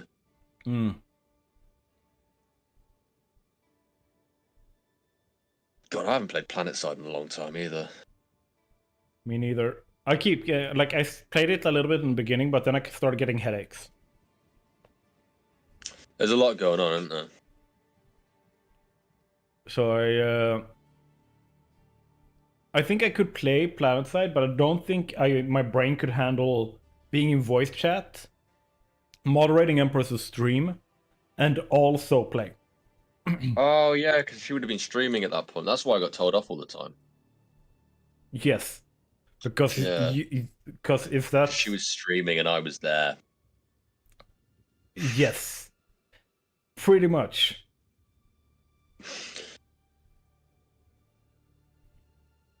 Well. I love this one as well. Pizza Boy to Coden. Is Jack your dad?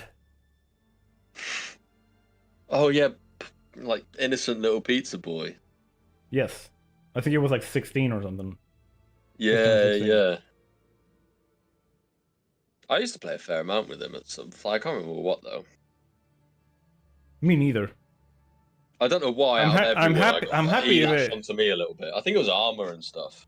Yeah, I'm happy that they were having a good time. Like, I was happy you were having a good time. Like, at this point, this is in 2019. Yeah, at this point, we were just like desperately trying to keep the community going. And and this is not anything that you could have done anything about, and it's not something anyone else could have done anything about either. But because the way we were running it was not sustainable. But holy shit, we had so much crap to do.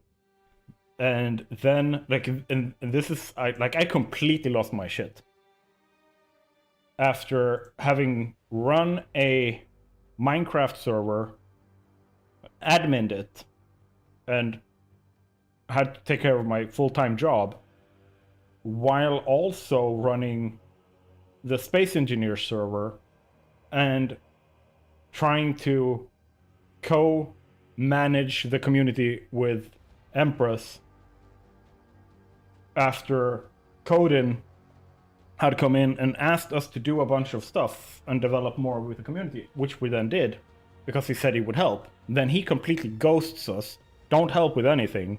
We continue doing things. Then he comes back, and the first thing he says is, I can do whatever, just tell me and I will help you. And I just completely lost my shit. Yeah. I can imagine. And then he was like, this sounds very negative. It sounds like this is something that you're going through that I really can't be a part of, so I'm out.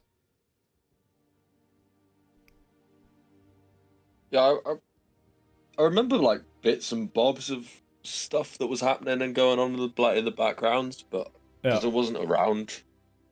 No, but the thing is that because you weren't around, like when you came in, you had never been a part of any of the problems. So we could talk to you about it. Because that meant we got a fresh set of eyes on it, and it could kind of like help us get better perspective. But generally it was just like people going like, can't we do this, this, this, and this, and this? And we're like, yeah, sure, but then we need you to help drive that and manage it, because we don't have time or energy to manage or drive more than what we're already doing. And they're like, yeah. And then they help out for like a month or a few weeks or whatever. And then they just disappear. And then we were left there with our dicks in our hand, trying to make it continue running, because they were positive things that helped the community function. So they weren't bad things. It was just too much for two people. And then people then come back and go like, wanted to push and play and stuff and do certain things, and there was always push and pull in certain directions. Yeah, that's why I was always involved in like the casual stuff, was just because it was like, yeah, like I'd get back from a deployment and be like, I just want to have fun. Yeah, what's easy fun? Exactly. For me, it was just like, I came in. I've already worked a full day, right? I come home, I fix with dinner and stuff. I sit down, and then I spend like 3 hours, like adminning the Space Engineer server, and another 2 hours adminning the Minecraft server, and then it's like I'm ready to go to bed. And then Codin shows up, and he's like, he hasn't been there for like 2 weeks. He was the one who wanted us to start the Space Engineer server. Comes in and goes like, yo, you want to start an armor server? When we still have like 20 active players on the Space Engineer server. And then he was like, I helped with that one. So I can't say that I helped, because I think I rallied people for armor. I mean, the thing is like, it's perfectly fine if we start an armor server, but he has to pay for it. He has to admin it. He has to set it up. He has to like make sure that it runs. And he has to be in charge of making sure that people know that there's an armor server to play on. But he just did that for a little while, and then he kept paying for it. But then he came back and wondered like, what happened to that armor server? Yeah, we had an armor server running. We had an armor server running with Liberation, and one with what was that mod pack called? The overhaul that turned you into our systems. I thought that was the Liberation, but Liberation is the one where you come in as a offensive force. No, yeah. Anti-Stasi, yeah, that's the one. Anti-Stasi, yeah. Yeah, that's the one. We were running like either one of those scenarios were like constantly like we were shifting between the two of them on the servers, right? It was really freaking fun to play, but it was like incredibly hard to enjoy anything. It's like if I started up Arma, or space engineers or whatever to play, I knew this is going to be a 4 or 5 hour session. But I don't have that time. Because I also need to admin the servers and the community.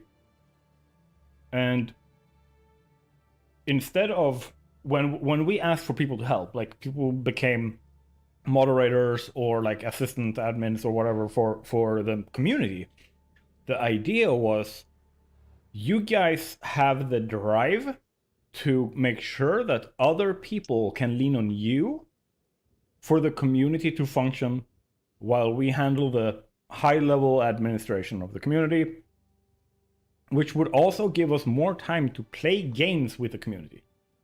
But they came in, and then we had to essentially whip them in front of us to get them to move forward rather than them moving of their own accord. Yeah, you kind of need people to step up to be like game directors kind of thing. Yes. I suppose but that's what you're trying to say, innit? Yeah. So that you could do the community, they could do the game that they were specifically like interested in. Because the community wasn't game specific. It was social. That was the point, right? So yeah, I mean that's why I stuck around for so long. Yeah, because community matters. Like the game, specific game doesn't matter. The community matters. It matters that people have a space to come to with people that they know and trust, where they can share a shitty day or a good day, blow off some steam, and be there for each other. That was I remember when I because Codin tried to put me against the wall and like call me out for like being bad at managing the community because I wasn't doing enough gaming.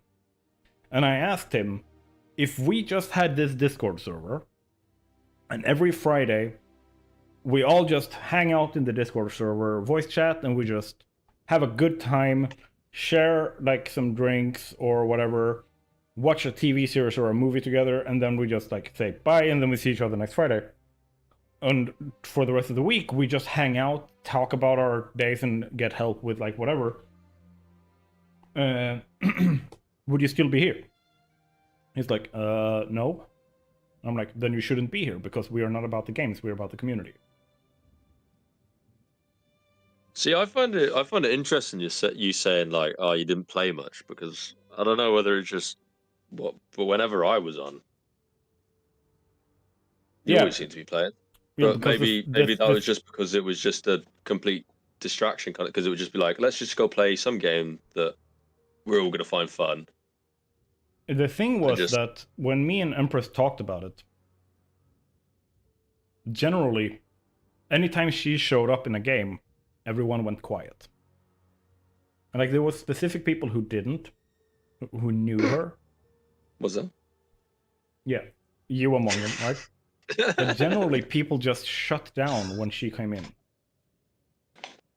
And not just her, like any woman, any girl. Yeah. And she didn't feel welcome because of it. Oh, really? Yeah. Like, it was one thing if she saw you in a voice chat with Obscure or like something like that, she'd be on there, like, immediately, because she knows she's gonna have a good time. She knows she's gonna feel welcome, like all that kind of stuff. Or like it was like you, Dread, Obscure. I think those. Nars as well. Nars as well. Who? Yovster. Or however you'd say his name. Yeah, Jovster. His name is Jovan, but his handle is Jovster. It's Jovster, yeah. Yeah. But the thing is, like, he's such an awkward social person overall that it's just difficult to get him to talk and be social or socially competent. I don't know, that's half the fun. I don't know. I always really liked hanging around with him. Yeah, but because it's half the fun of it. Yeah, because when you get someone like that and you get them talking and laughing, it's It's Yeah. just rewarding, isn't it? In a weird, Yeah. like, you know what I mean? Exactly, but Empress has hung out with him since like, what was that 2011, 2012?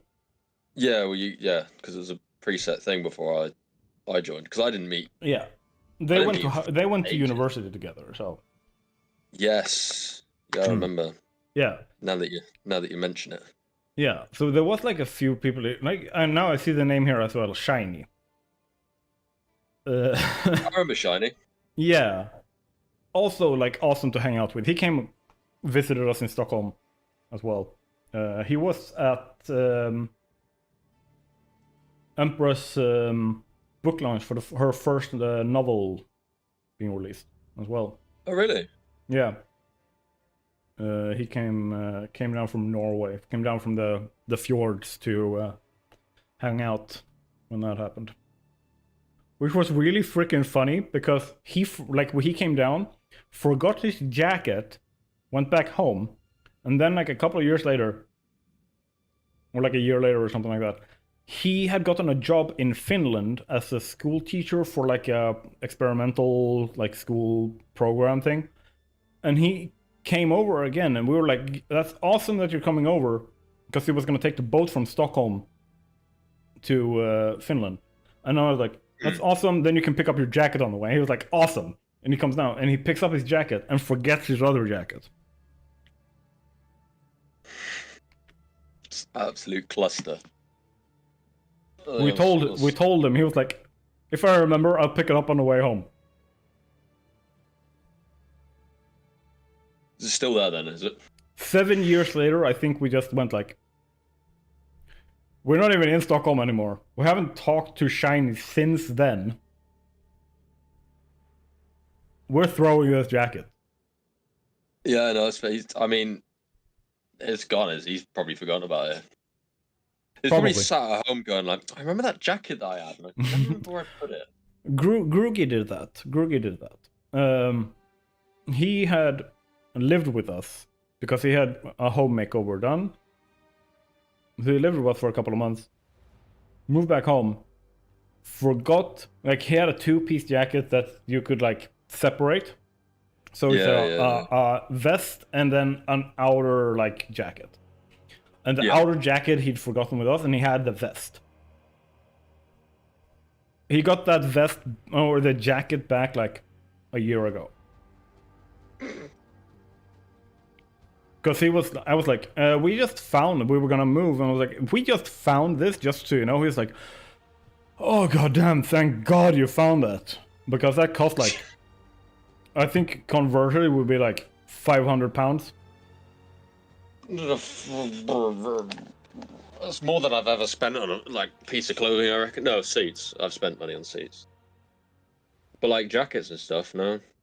I ain't spent that much money on anything. So I was like, yeah, I know. I saw the receipt you had in the pocket from buying it. So I'm bringing this the next time we're coming up. So I just brought it for him.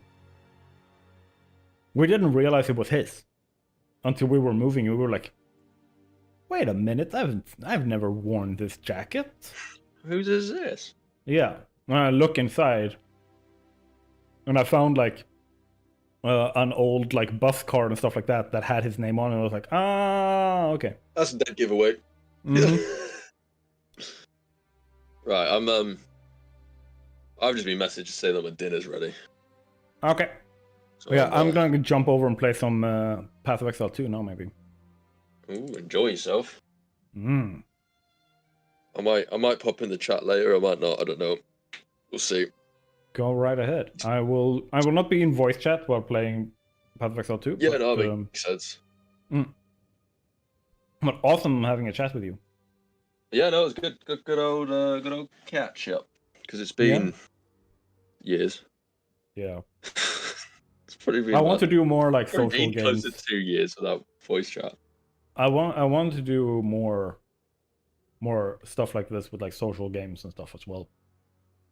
Yeah, it makes like sense. Cards Against Humanity or like golf with friends and stuff like that. Yeah, no, I'll be down. And when I say golf with friends, we're talking PvP golf here. We're talking like with collision on between the balls. Yeah, I wouldn't play otherwise, would I? Come on. Oh yeah, exactly. You know me. I do want to whack your balls. Right. Well, enjoy the rest of your stream, mate. If Same to you. don't pop up. Have a good dinner. See ya. Cheers. Bye. Bye.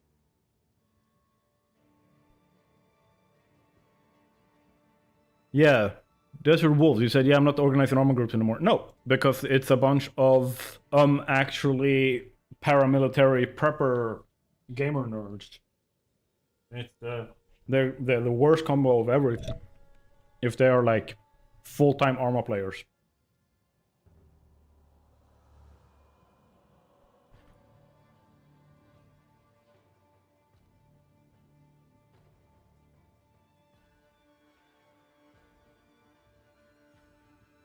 Okay.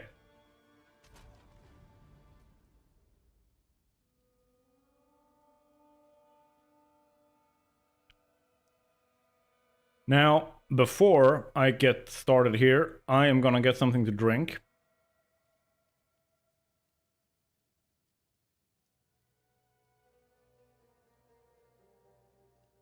No, like, yeah. I think the best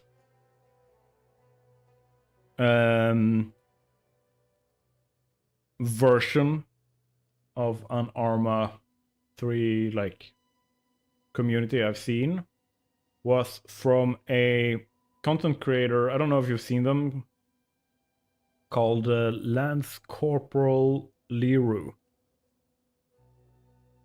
who did a lot of sousing for games. And the way that they went through it was essentially people had to organize and sign up with their squads before anything else. And then it was like chaotic as fuck, but the people who stood out in terms of like leadership, organization, commitment then got like promotions, so they were able to organize multiple squads and stuff like that. So it kind of like self-organized. They just put out a schedule and people just like kind of self-organized after a while. And he could focus on planning the scenario and like setting it up, being the god.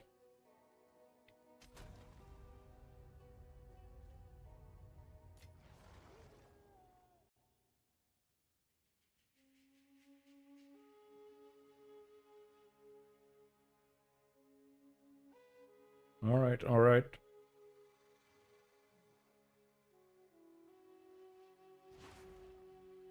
Good news for you. Nice. I got that. Keep an eye out for logbooks. Hello again. I mean, that is to say, my husband's told me I'm Gwen. Let's put you to work then, shall we? All right. See you again. And I got again. Atlas points.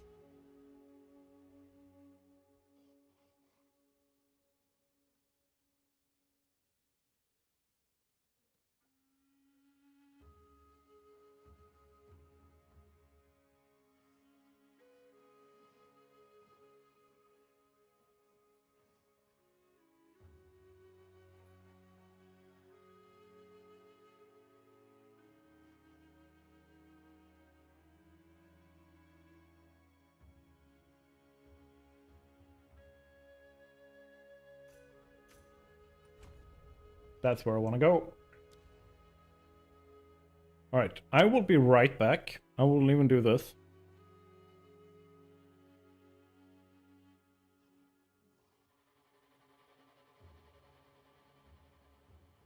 And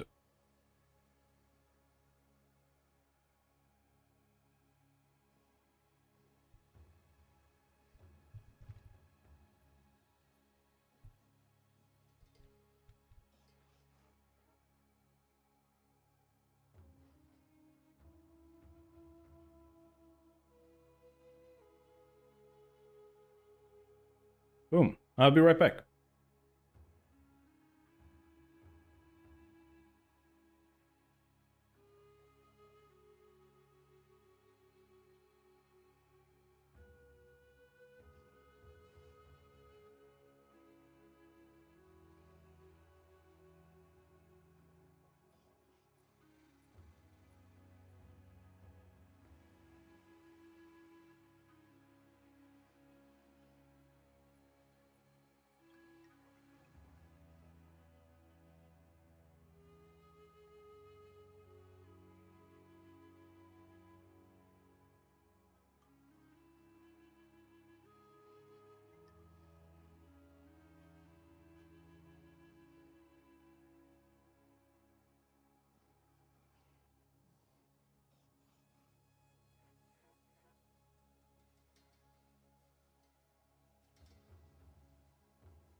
I am now back. And let's check how much money have I made. Alright, so if I put this at 125, put these as chaos orbs, I want 27 of them. The 27 of them. All right, your order is registered. And then I save the rest. I also sold stuff in my shop. 5 exalted orbs.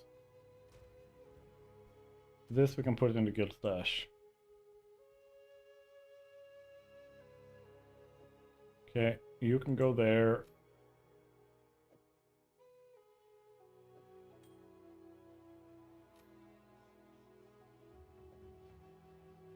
Boom.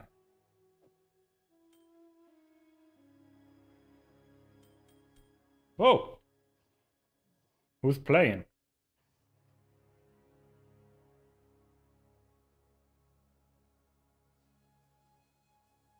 Ah.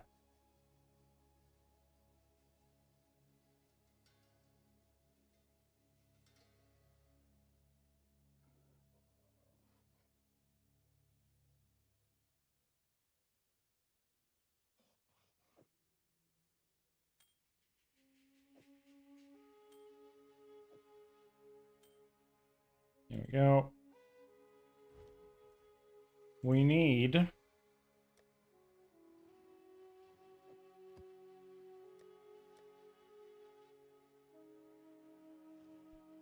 do this as well.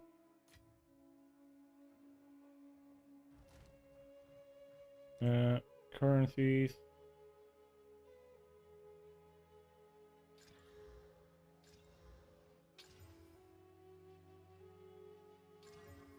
Like that.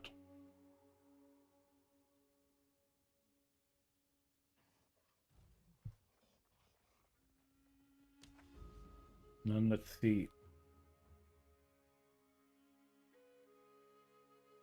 I feel like I want to reveal that.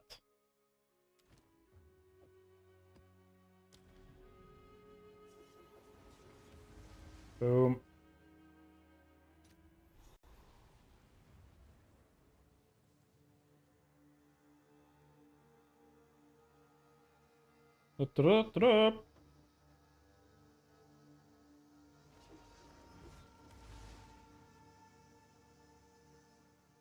All right. This way lies madness. All right. Let's fucking go. Feel all high and mighty, O powerful god slayer. Whispers! Get out of my head!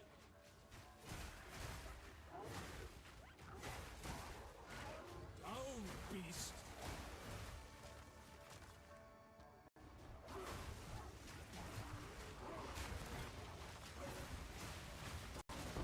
Balance restored!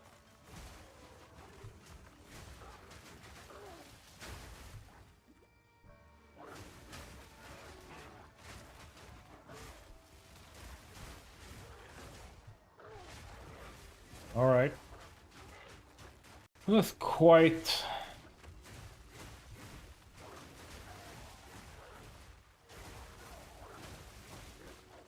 I will focus here now, and then if you've written anything, I will respond to it once I am done with the map. I need more time for that!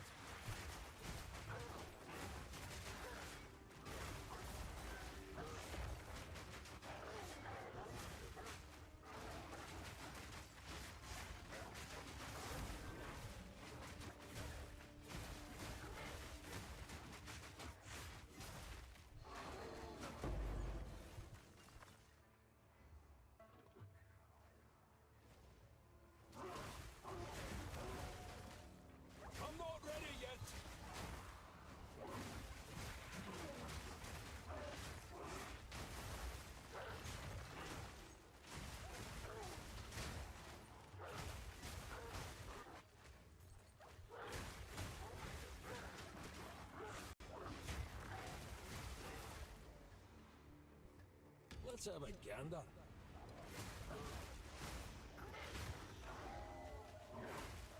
I'm not ready yet.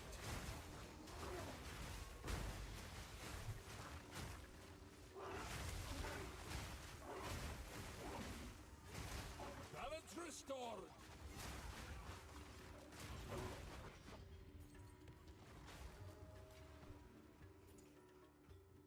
All right.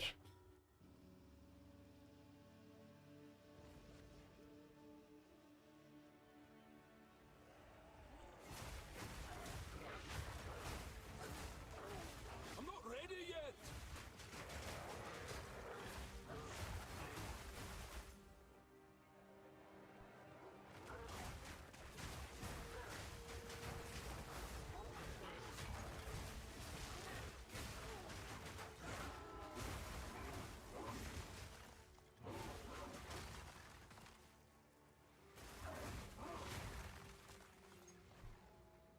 I need more time for that.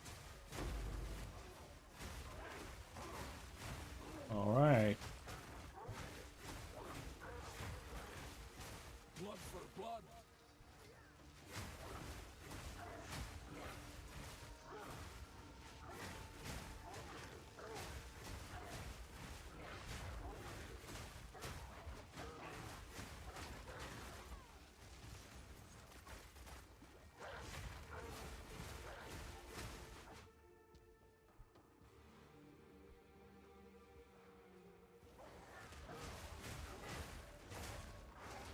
I need more time for that.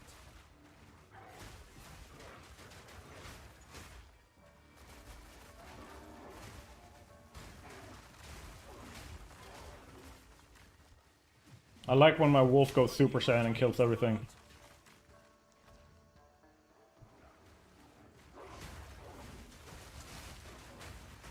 Nature takes what's owed.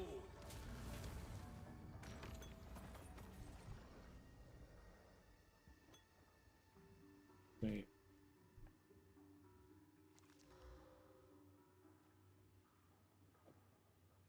No.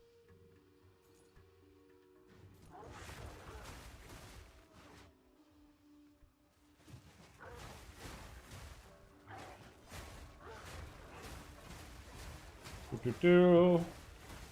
My 11 wolves are doing a good job. I'm not ready yet.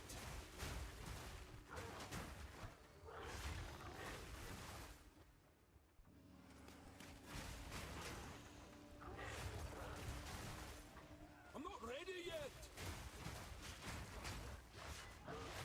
Mortal fool.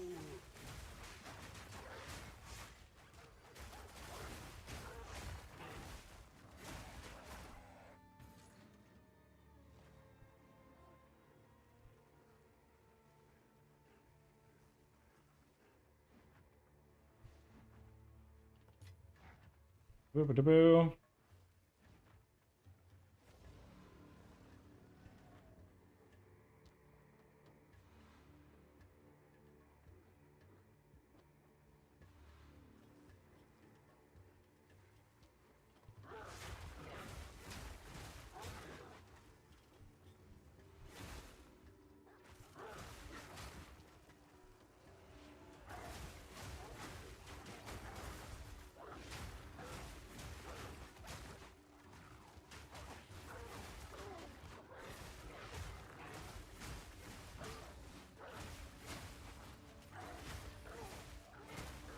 Chomp.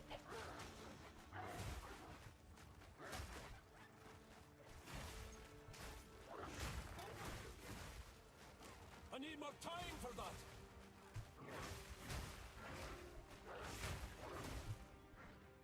There we go.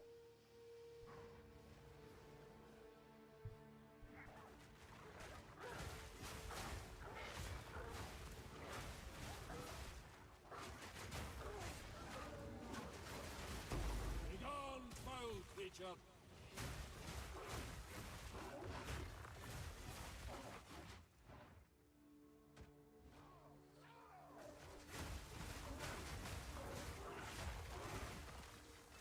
All right, and then I need more time for that.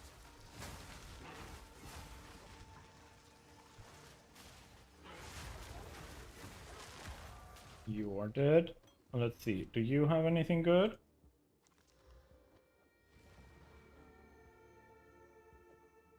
No.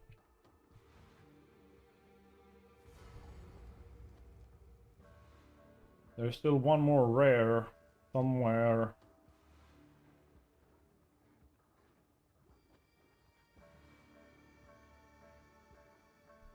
Or do they count as a rare?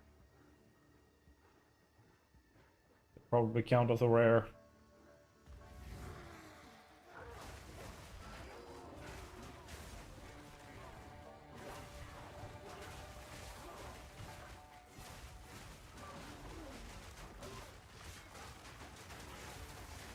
I'm not ready yet.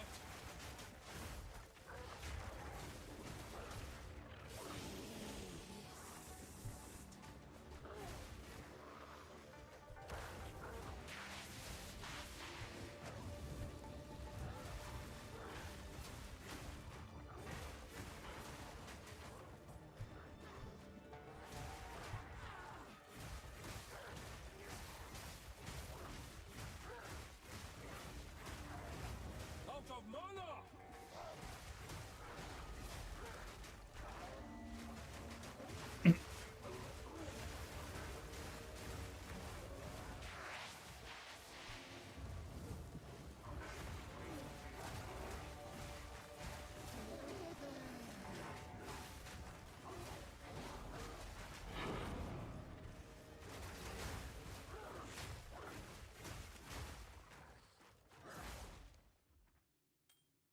There.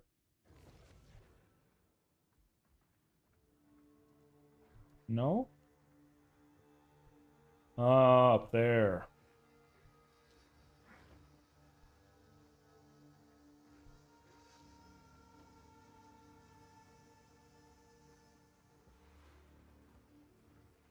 There, now I can see it.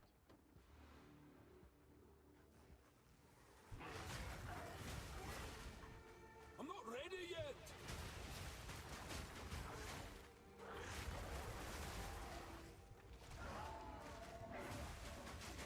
Nature takes what's owed.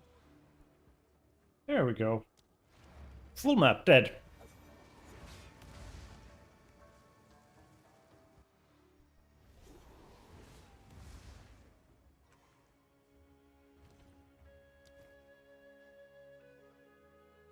Now, first.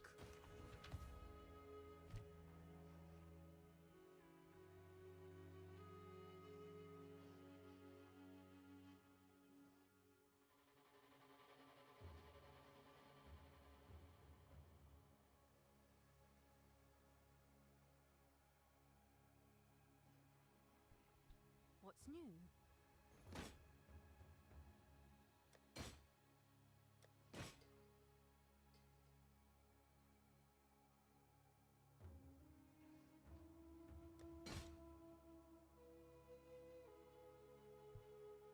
See.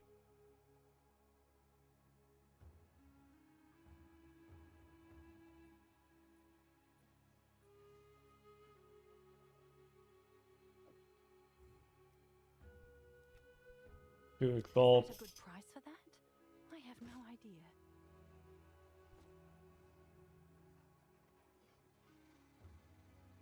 What's new?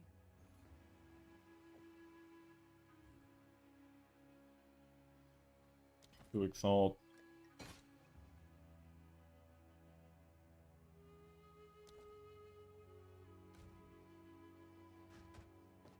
And then I don't have place for more. Space for more.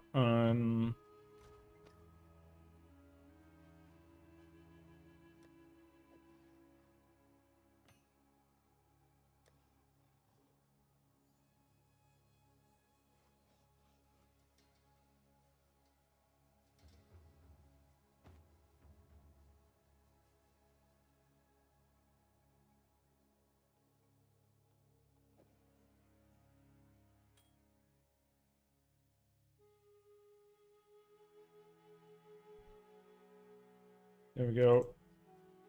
I will do. Ever since you encountered that strange somebody's here. Someone that isn't us. I keep thinking I hear laughter. Mocking. You just keep your guard up, all right? If they mean to drive me mad, they'll find I already am.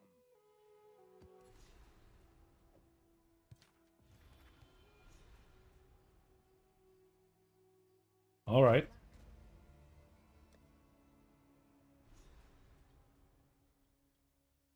Reach ritual, and now we have delirium.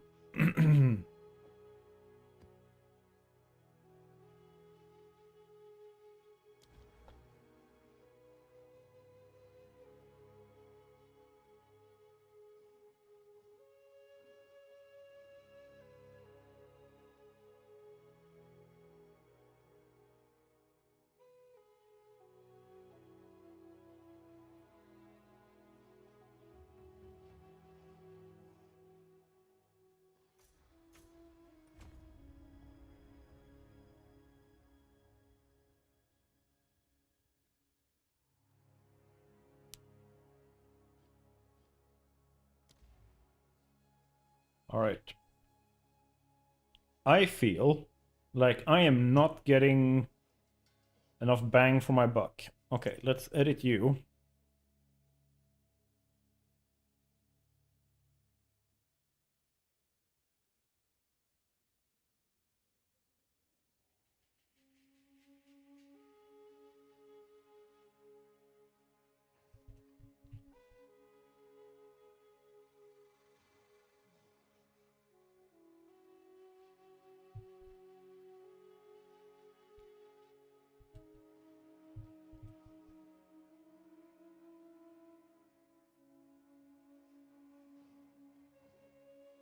Updating. I'm sorry, you did what? Thank you.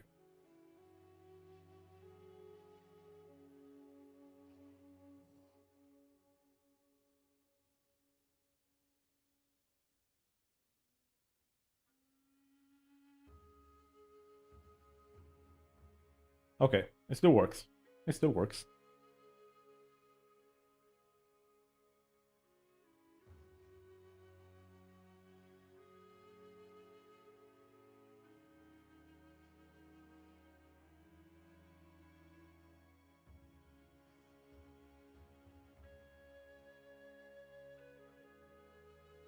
All right.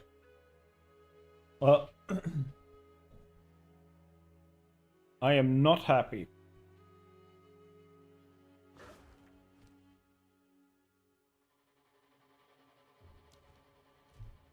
With my character currently.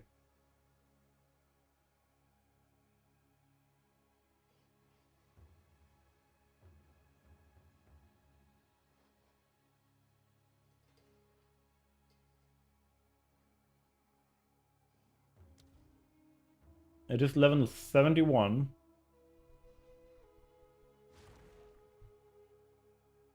I'm gonna see how it feels doing a tier 2 map.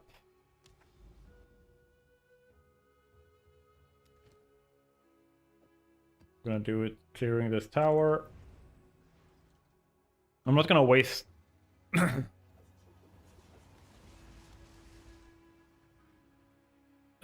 tablets on this. I want to be higher level. Cracked and barren earth, yet still the rot runs root. Death to the order! I need more time for that! There we go.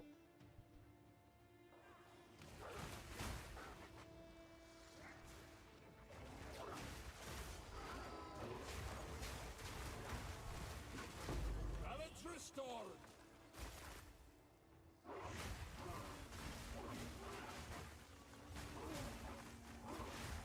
I need more time for that!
Alright. Like, I'm still killing everything. I just feel like I'm slow to killing stuff. I mean, it works for the white mobs. Feel like I am shit at the other parts. Like, if we're looking now when I'm fighting this boss. I'm not ready yet.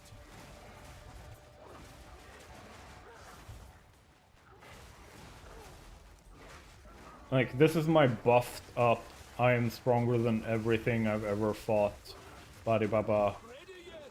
state. And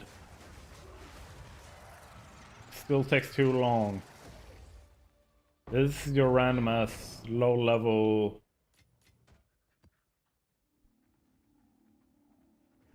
What's it called? Map boss?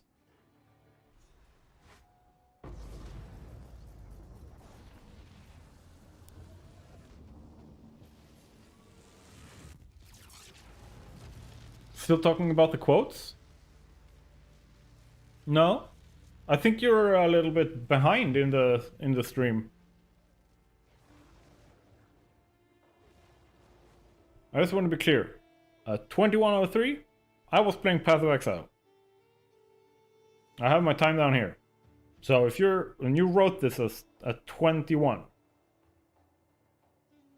So if you're just behind in the stream, did you pause it? Because then you are gonna be behind. There are still rares for me to kill. I want to kill those rares. And there's also a ritual in this map.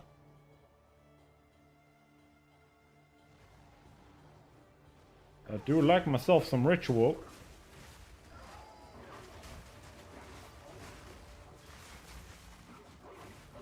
Boils my blood to know the king still spreads his rot across our lands.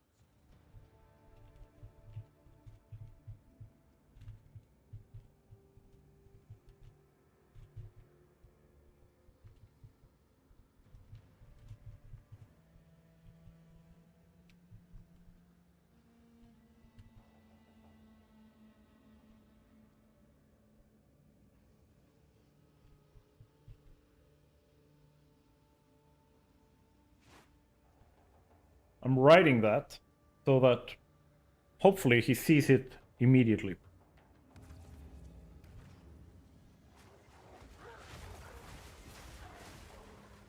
I'm not ready yet.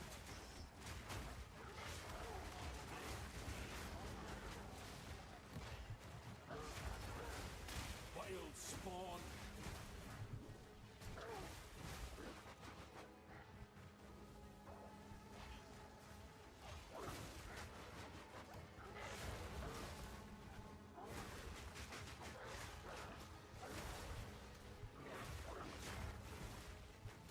Mark my words, Aoife. I'll kill every last cultist that... Moment of gambling. Don't care too much about that.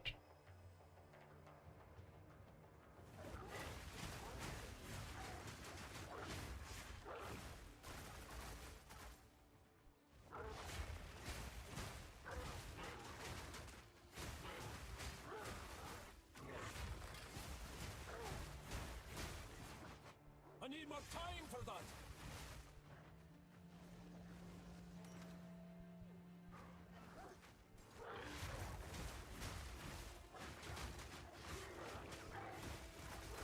Dooby dooby doo.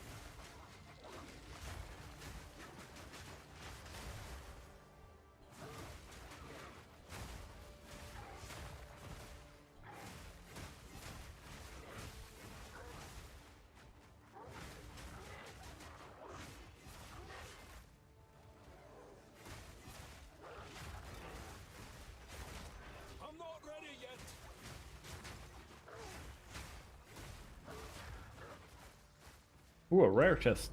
Nice.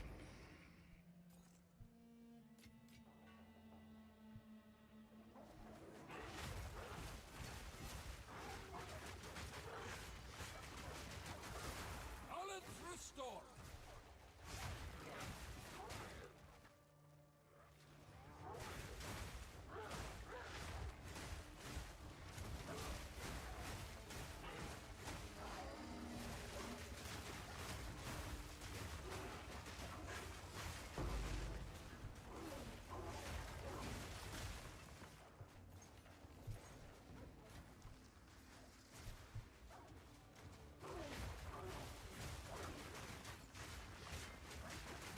I'm not ready yet.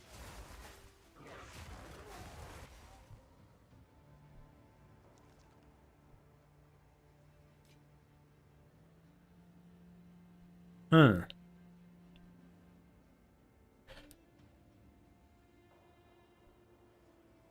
Let's see.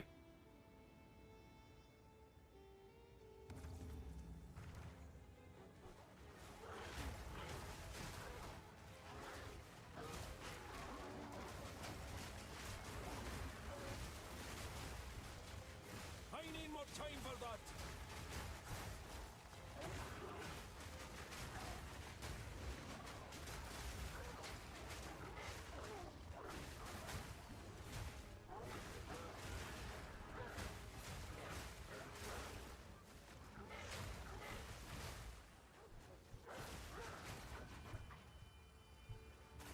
Yummy.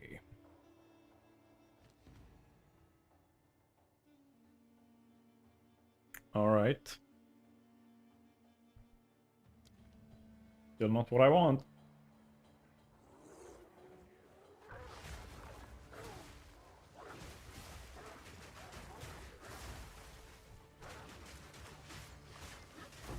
Nature takes what's owed. Maniacs. I'm not ready yet.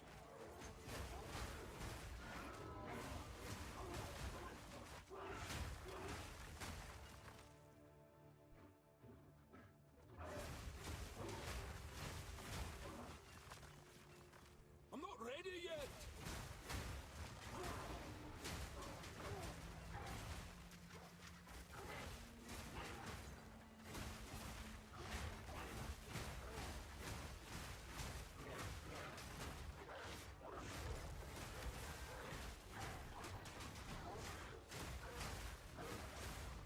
I'm not ready yet.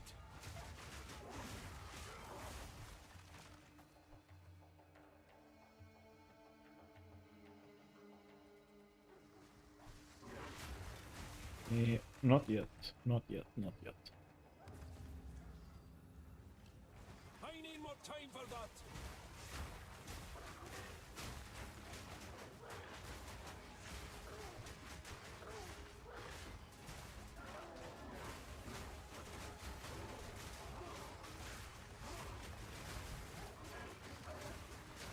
I'm not ready yet.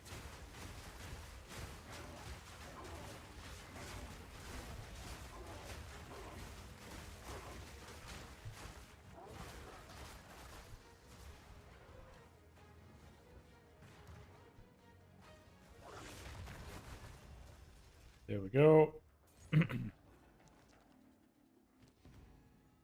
And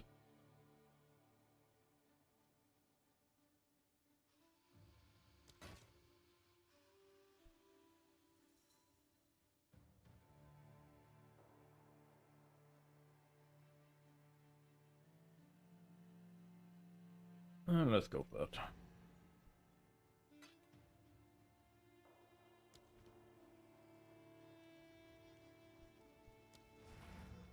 And we have killed everything, or well, everything I care about is Kaputski.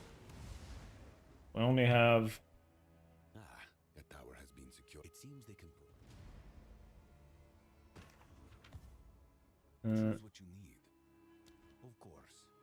The text of what? No new. I'll drag the damn king from his mists and make him bleed.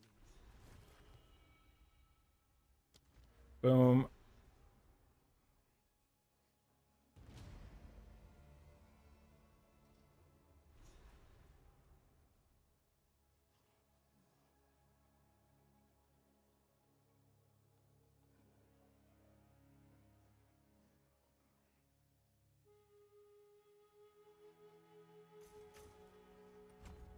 that one first.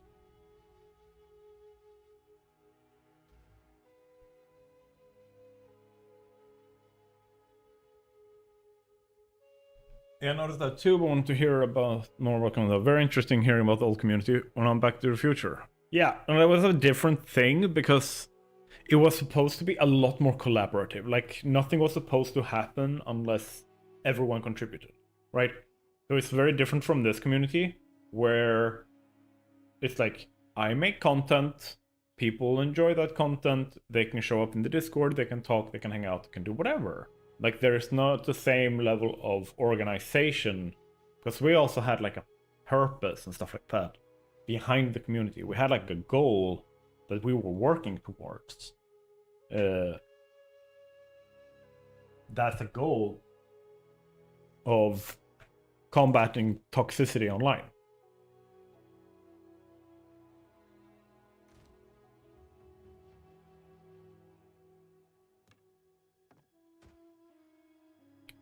So, you know, nothing big.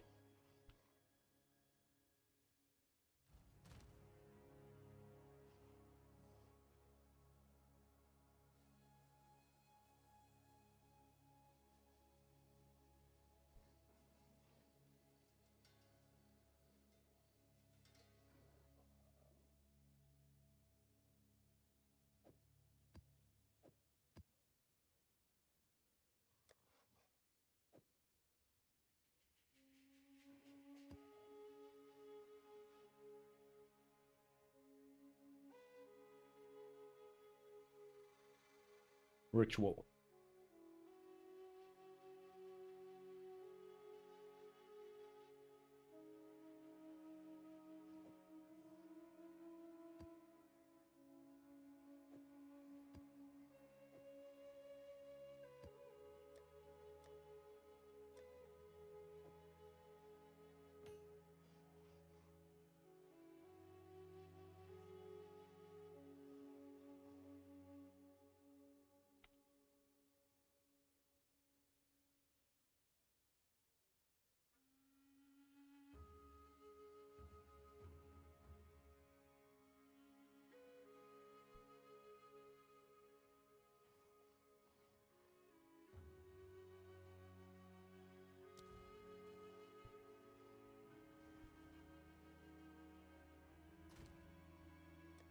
See.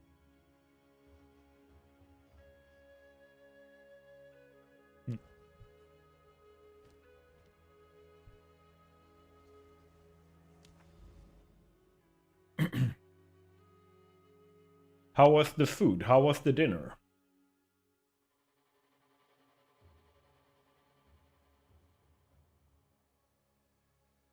That's another one. Let's go for that.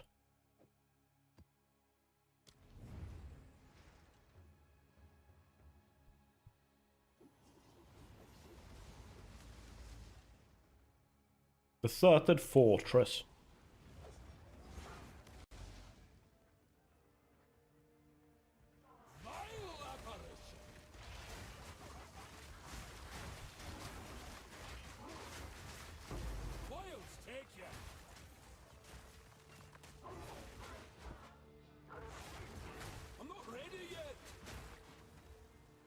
Alright, alright, alright.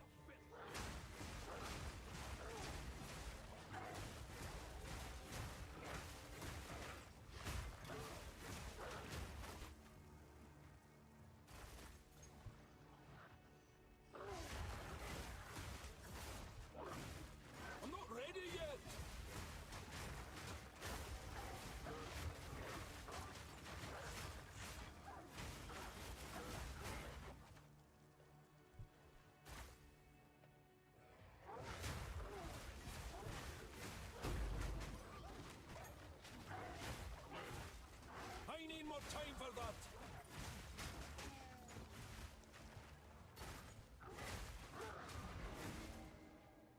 Level up. Got a nice chicken sandwich from a place nearby. Ooh. I ate blood sausage before the stream. I need more time for that.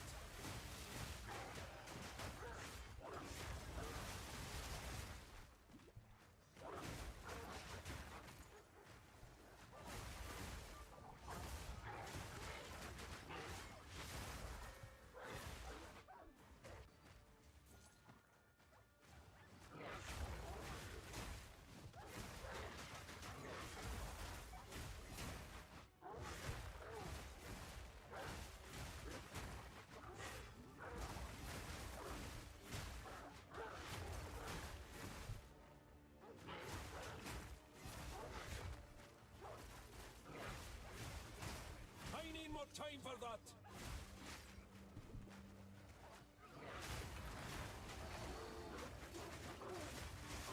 Balance restored.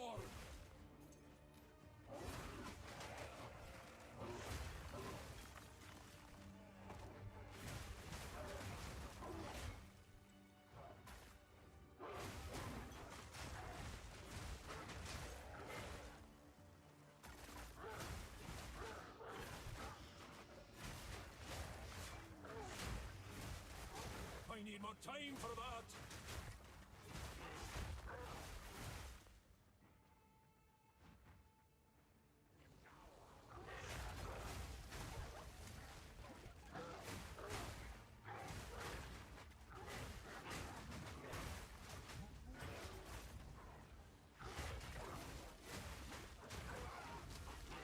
I'm not ready yet.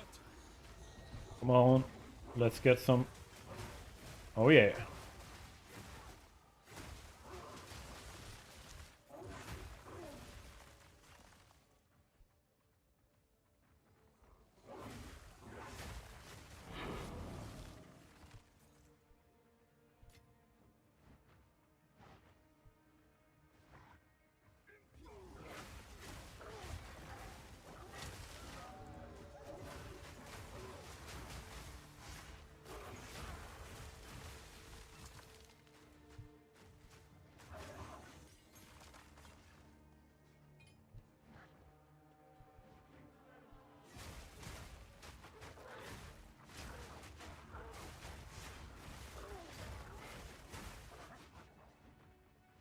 All right.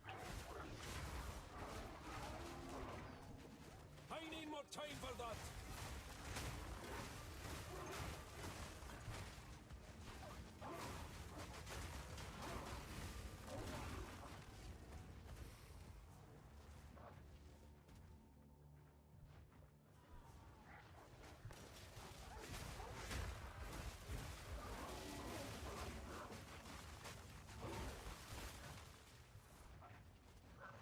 Your grave awaits. I need more time for that.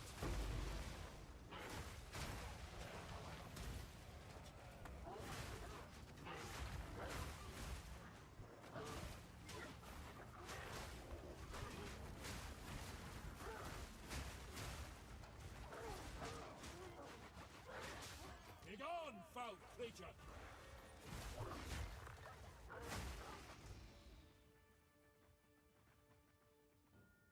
Wait a minute.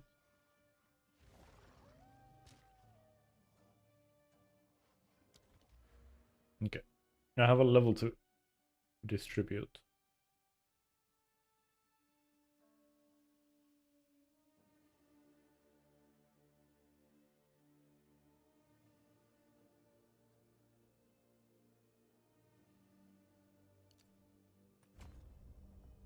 There.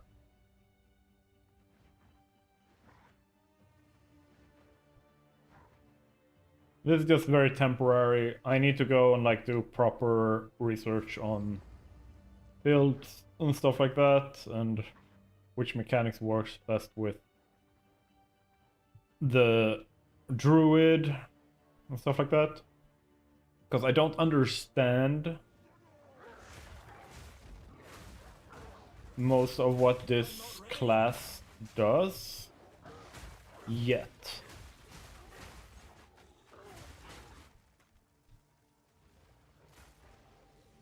Restless dead.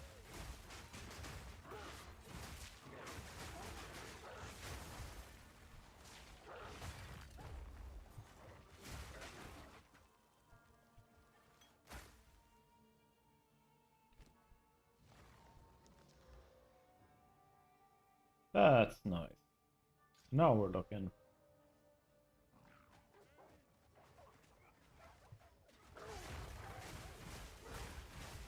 I need more time for that.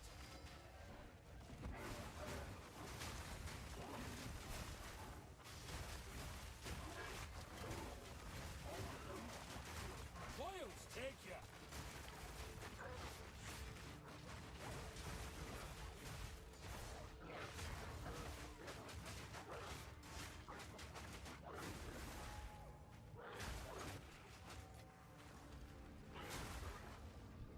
There we go. Now I got the bonus.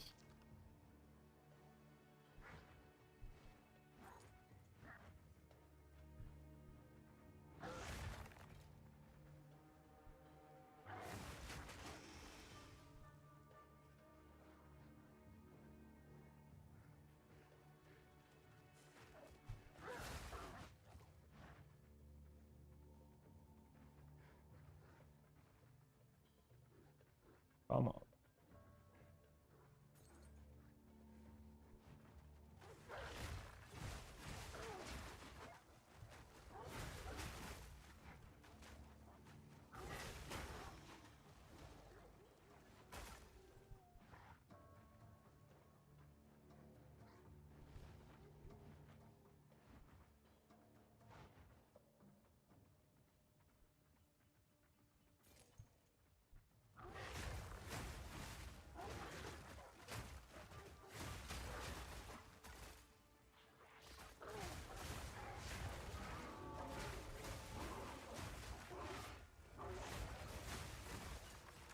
Just wiping everything out.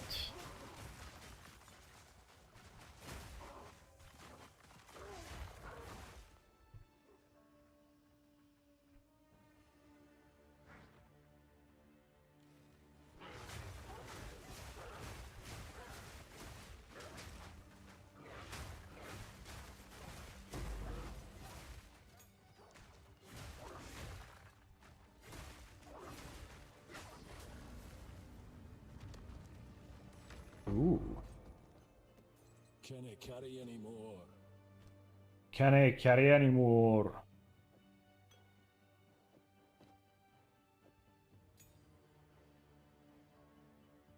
Okay, then let's go back.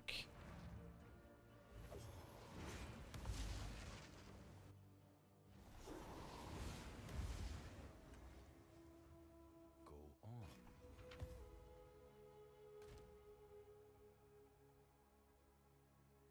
Nice. Boop.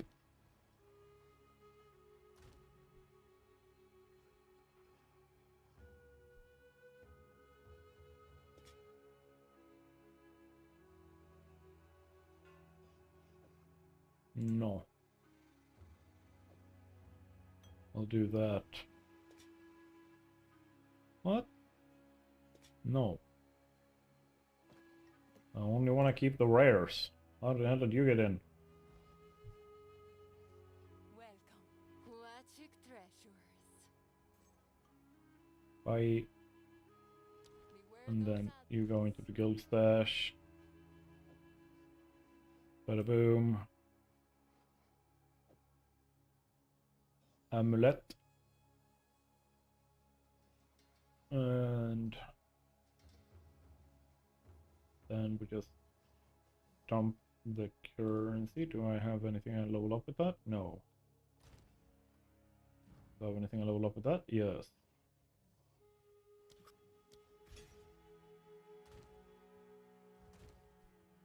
Ata, ata.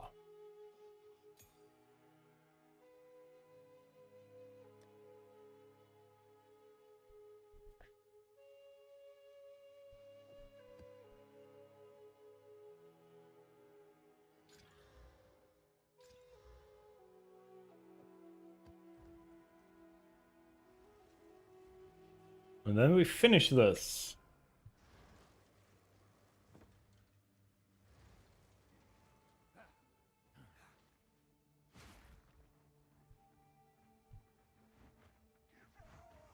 Full spawn.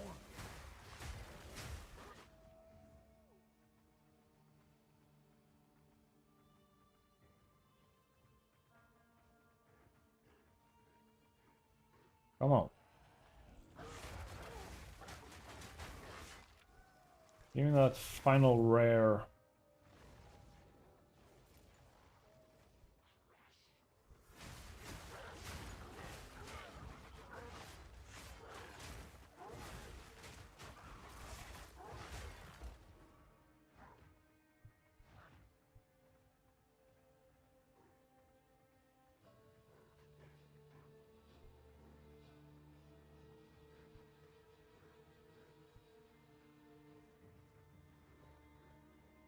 Could be there, or it could be there.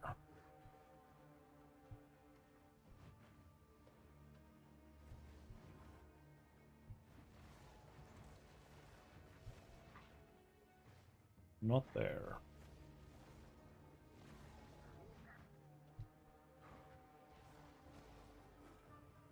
Alright, so we continue.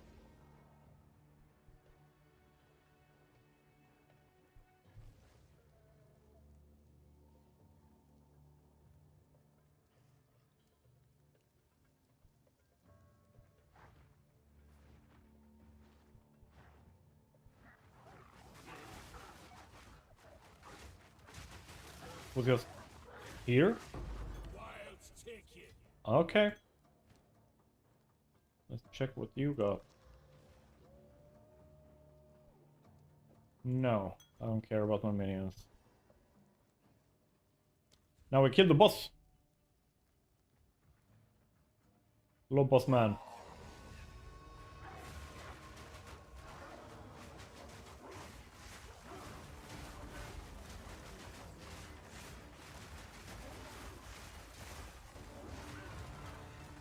That's how fast I want all bosses to die.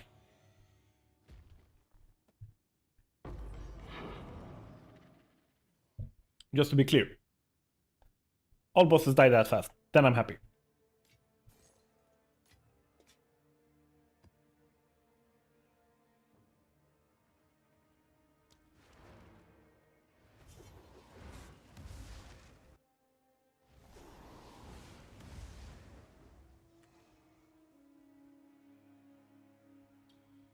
Speak.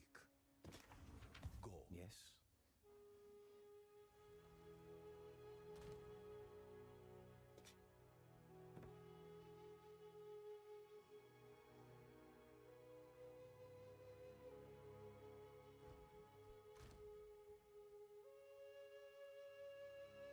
You wanna pet the wolves?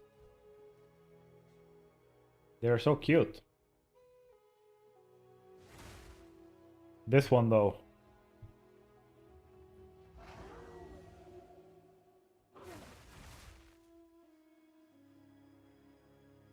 Now they're snow wolves.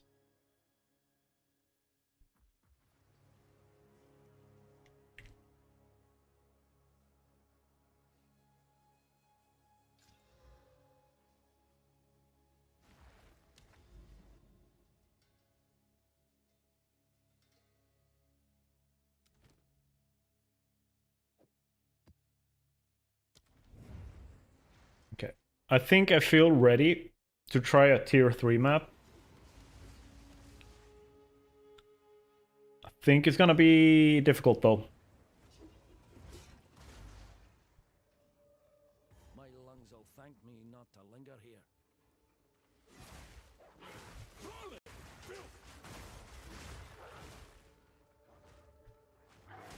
I need more time for that.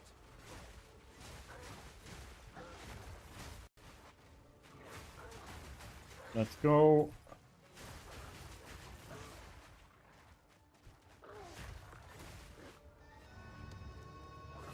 Oh, boss time.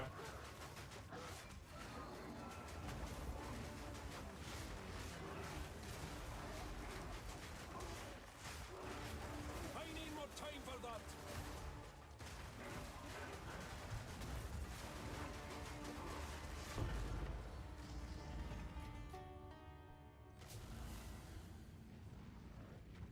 Okay. Let's run a ruin. Or at least set it up.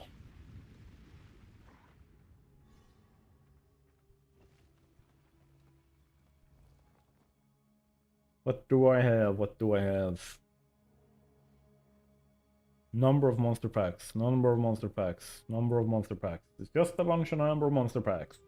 I mean, that's not bad.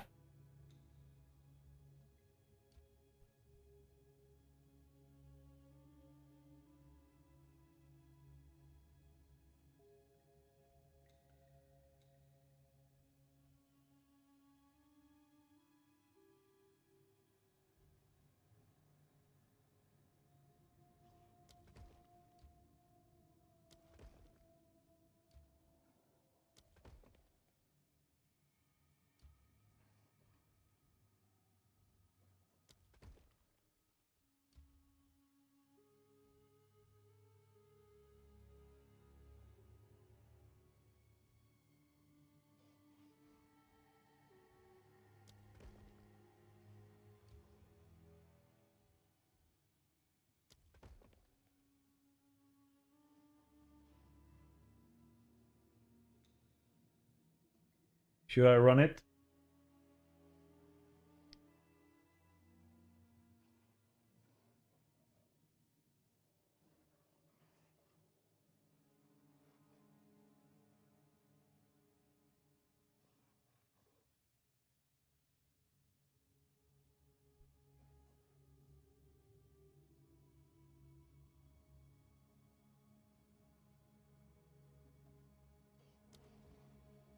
I'm not gonna run it.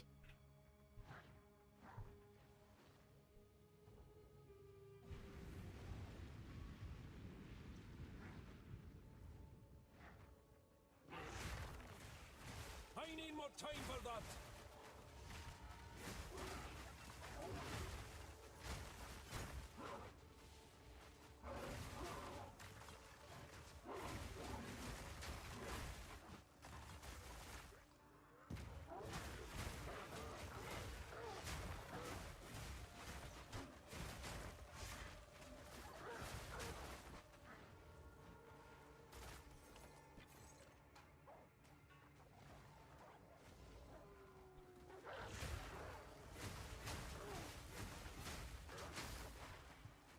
I'm not ready yet.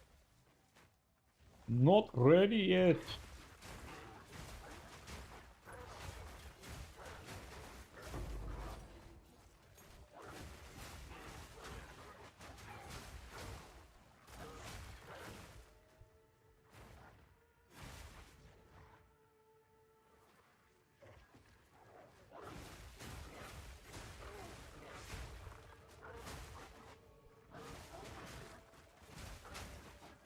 Boop it boom. Oh, spirit.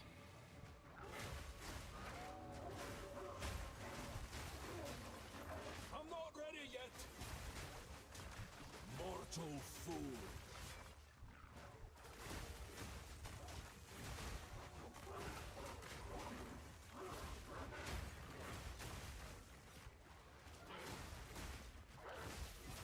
I need more time for that.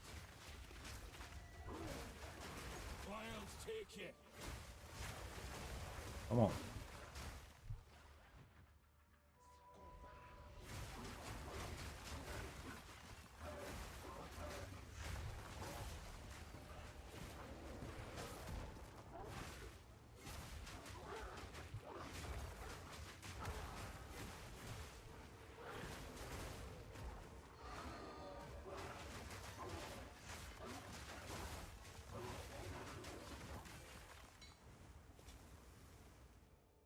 All right.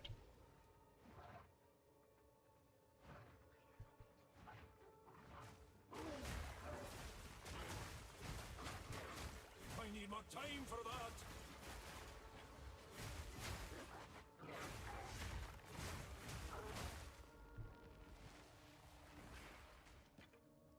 Get out of my inventory. I need more time for that.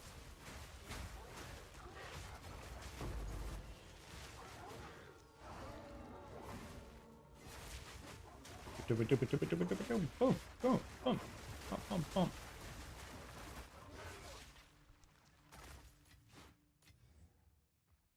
There we go.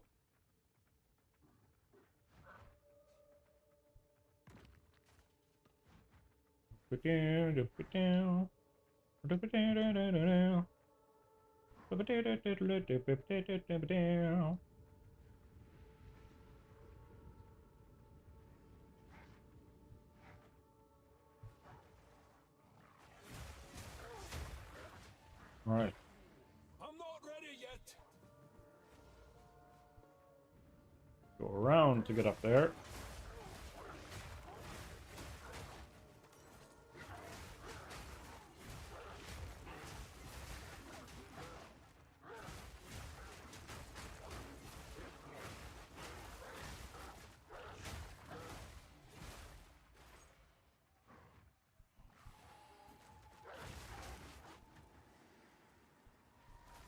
Okay, where are we going?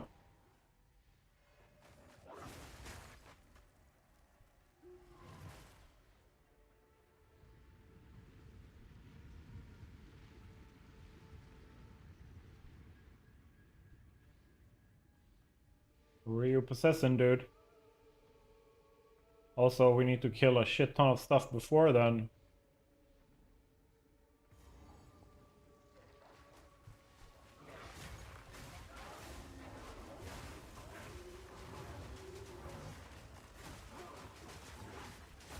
Balance restored.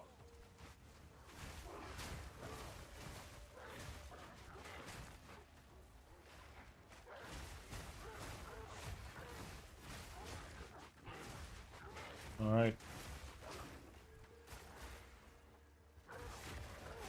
Only have to find all the stuff.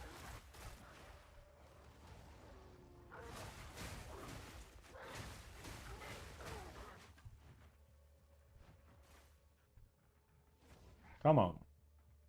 Come on, baby.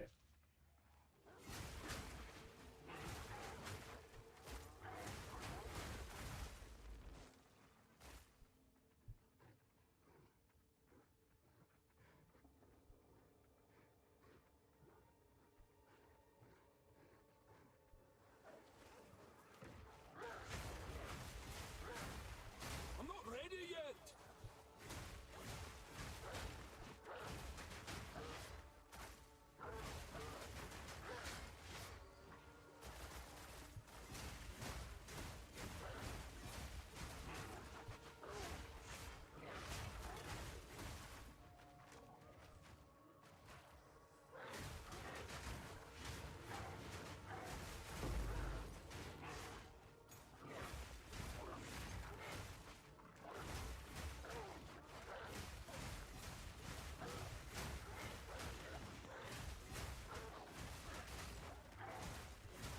Ooh.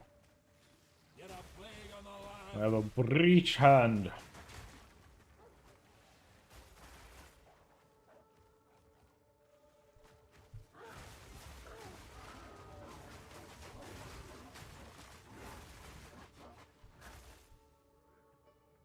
I'm first gonna go and deal with these guys.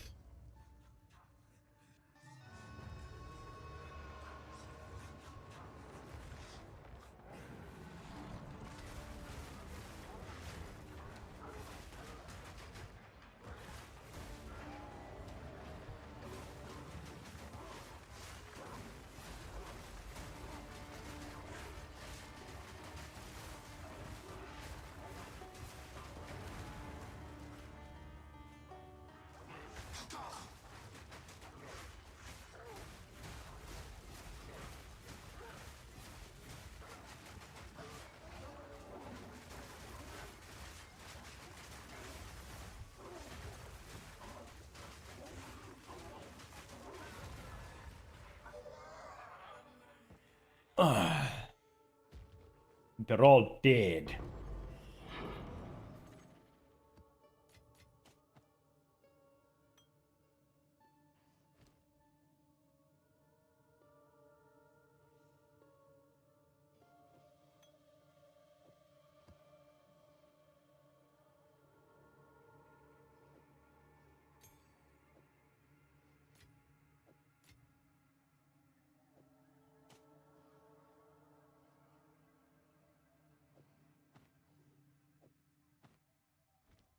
Alright.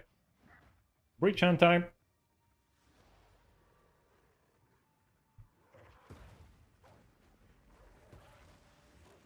That's no work, Major.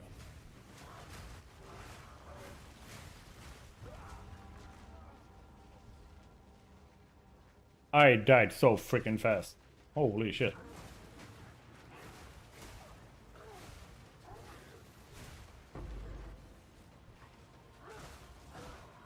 I'm not ready yet. Begone, foul creature.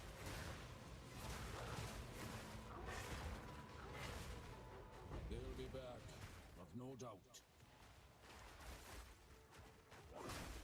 That was the only way that I could survive that was move in from outside of it. See, this is why I'm not really happy with what I'm currently dealing with in terms of like build power.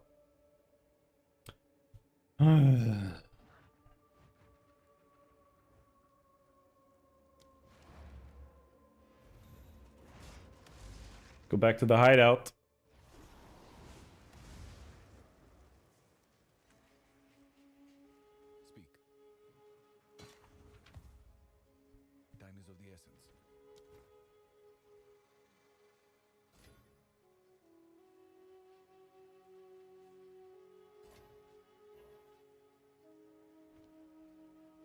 reach you, and I've read that they were discreet. If you find These breach folk will find us no easy prey.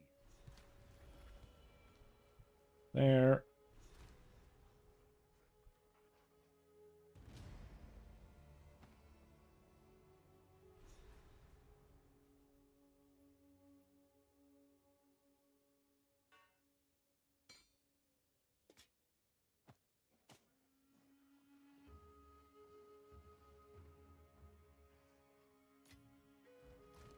I'm going to use that for trading.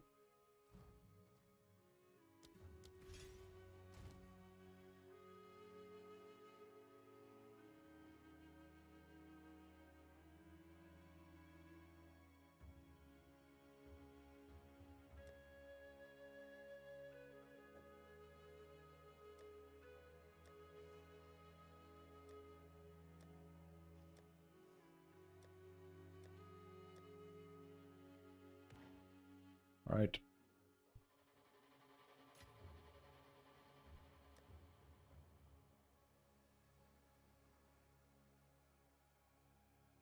Reach.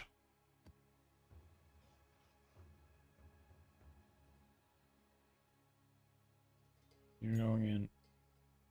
Orb of Alchemy is going in.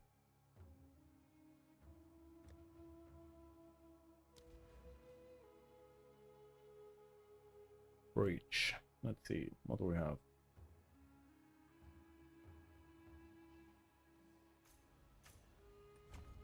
Start that.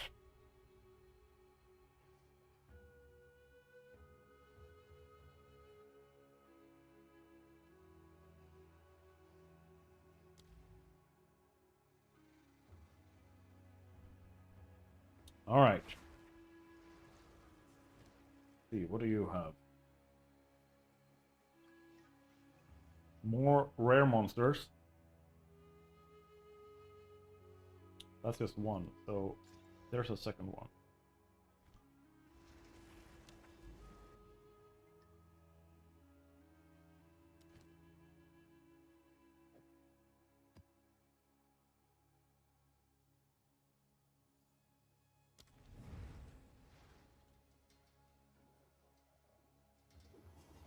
Bada boom.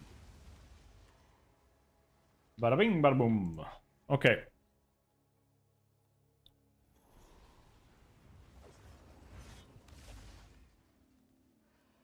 Why am I rushing a bunch of maps like this? I am trying to get to level 75. I need more time for that. Be gone now, Peter. All right.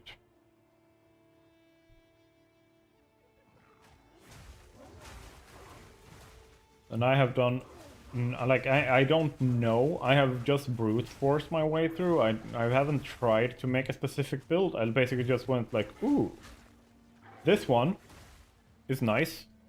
And it combos nicely with auto attack, the shred.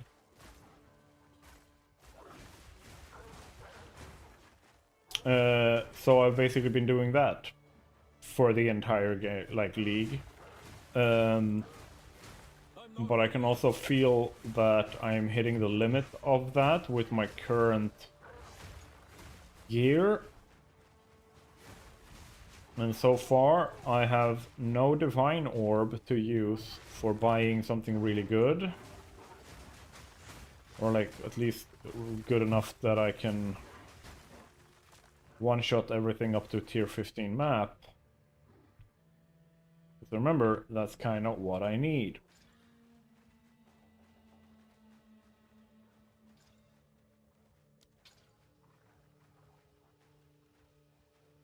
Nice.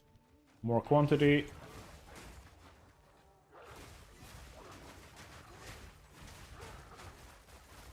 Yo, I need you guys to be here with me.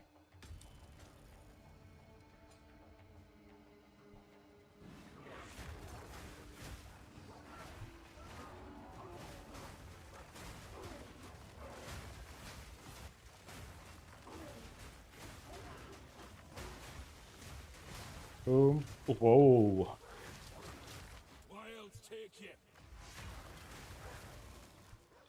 I got frozen, I think.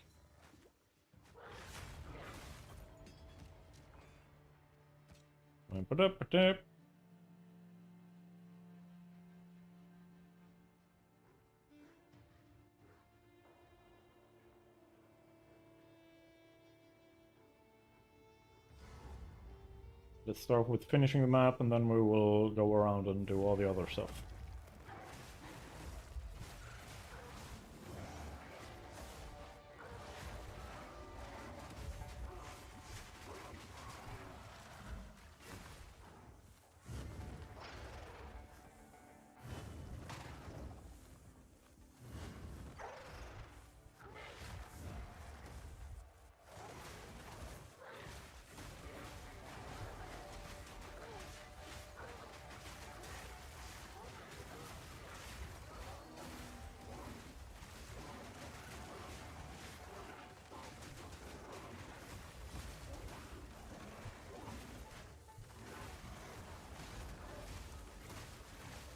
This is way too long for a normal map boss. I need more time for that. Like, I could understand if it takes this long for a pinnacle.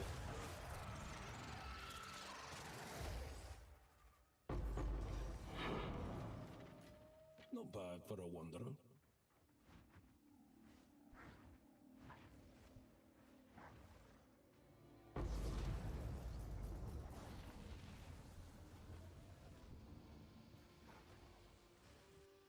Rare shrines. Val.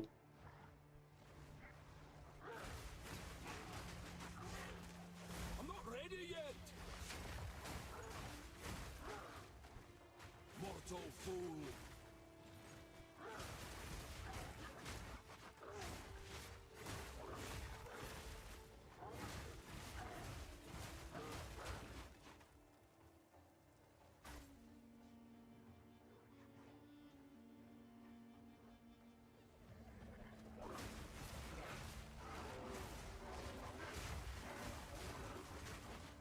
I'm not ready yet.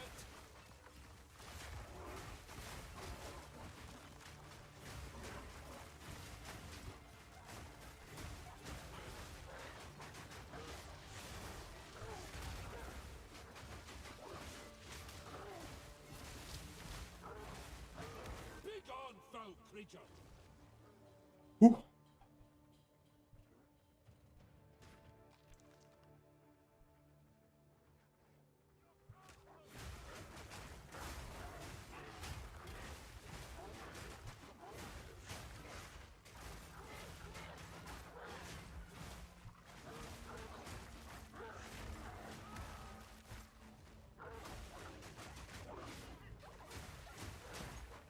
Don't you worry, I haven't forgotten about the strongbox.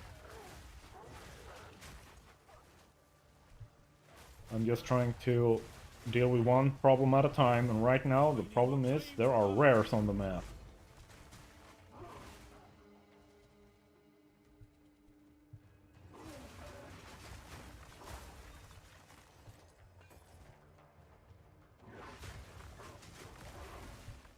I need more time for that. Ooh, tier 4 waystone.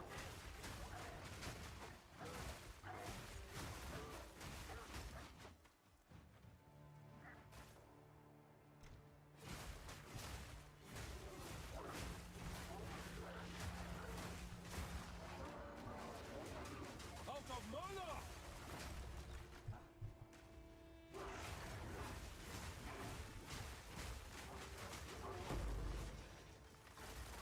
Fortune favors me.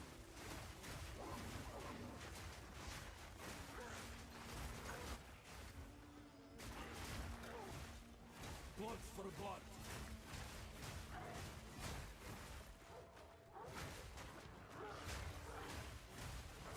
I'm not ready yet.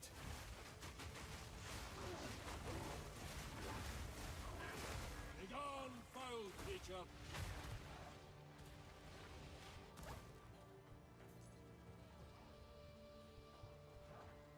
There's the last rare.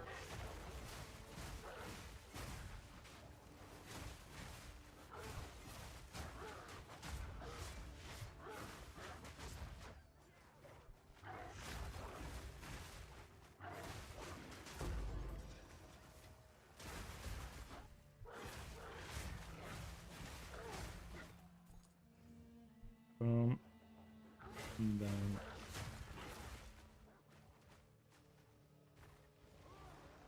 Let's get ya.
Where?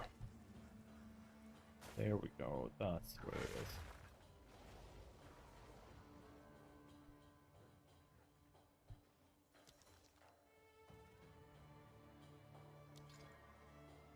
There. Rarity and quantity.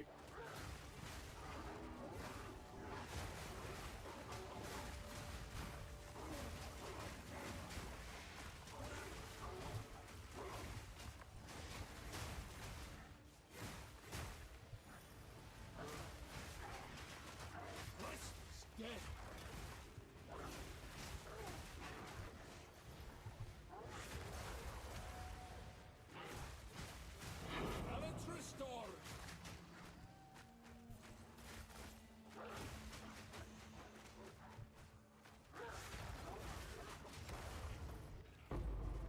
There we go. Reliquary key. Druid knows to travel light. Man, that was a lot of goodies on this map. Time to go back and drop off some stuff and come back.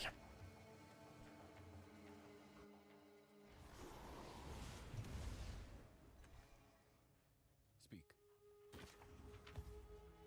What's new?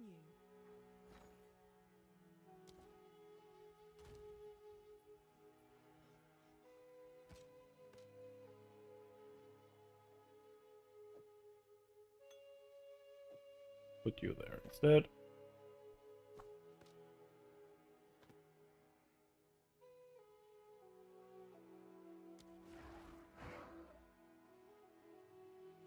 I am sorry.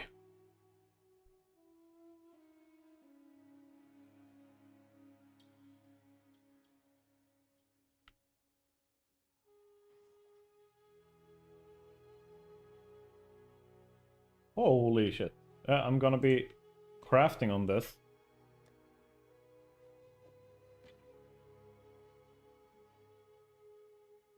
Because it will inevitably be stronger than the current talisman I am using.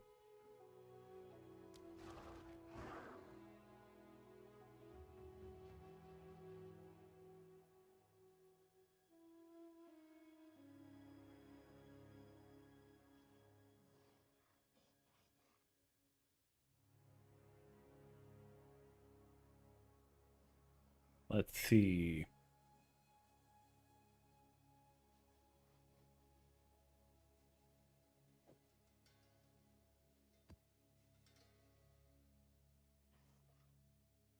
Normal.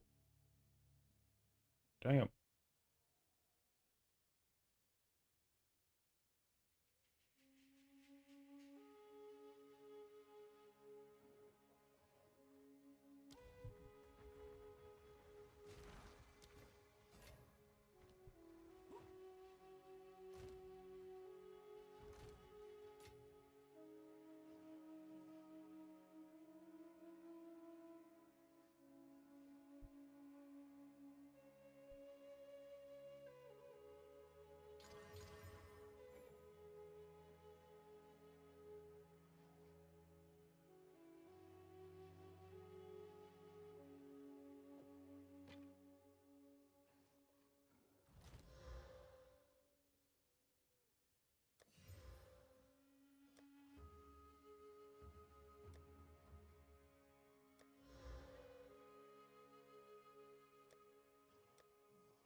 And now let's do this.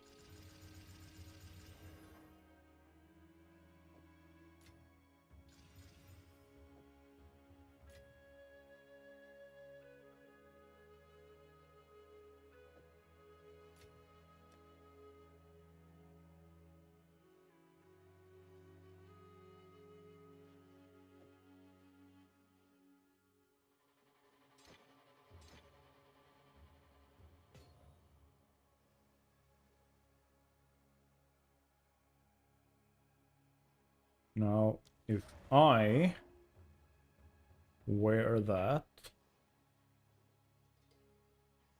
wait,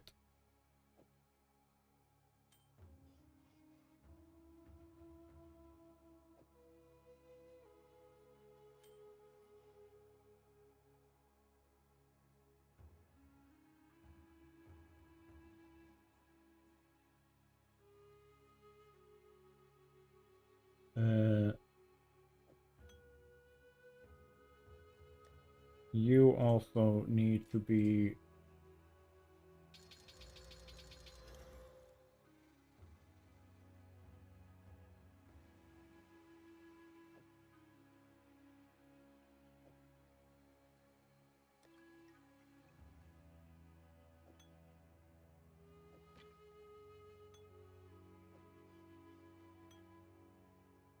do that.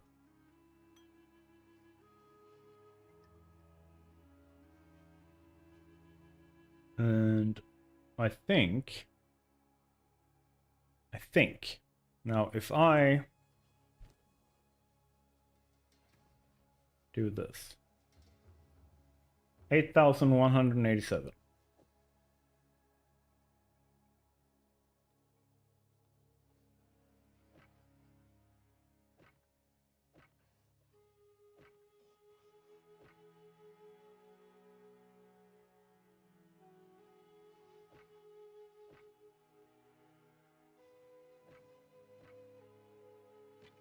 Literally only on pounds. DPS goes down. It went up by almost 1,000 on Shred.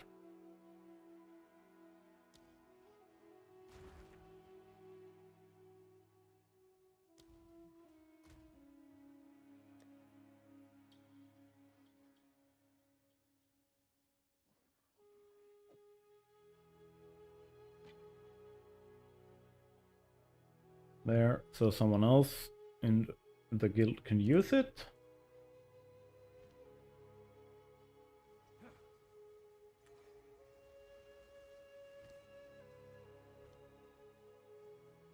Let's go back to mess and pick up the last ones. Ha ta ta.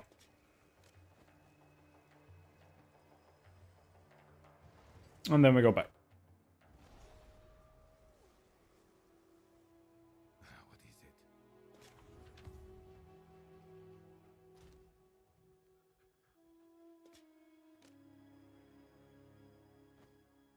There we go.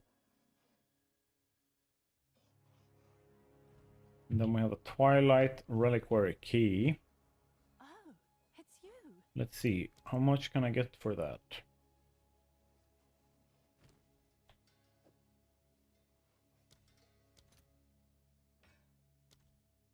In Exalted Orbs. Not a lot. Then it makes more sense. Go to the map device. And open it.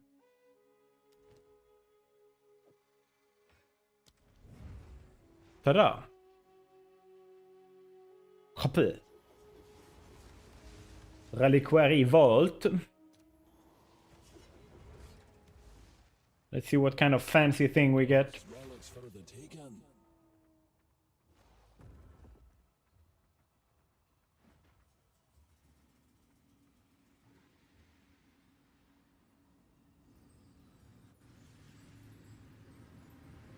Hop.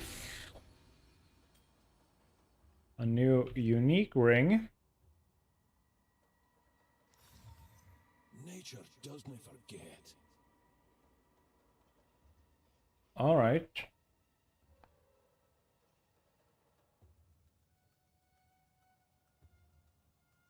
Cool beans. Let's sell for 1.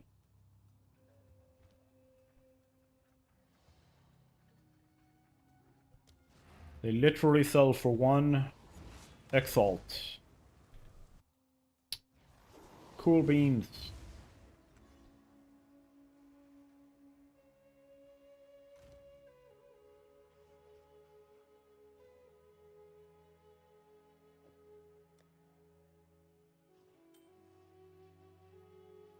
Oh, we already have 1. Okay. Then you go in there.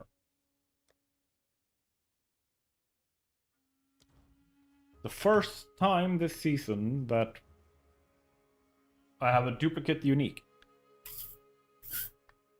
And that is a very contradictory statement. Okay. Thank you guys. Oh, it's insane. It's been an awesome stream. I got to hang out with Squiddy. I got to show off the mug.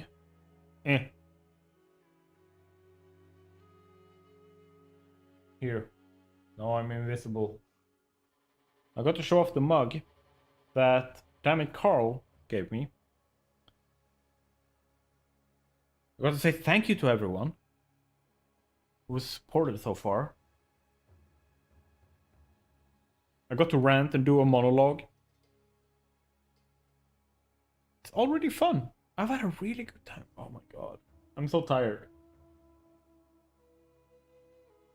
But thank you so much for being here. I will see you guys in the stream, if there is one, tomorrow. Snowstorm has caused problem for the Dungeon Master.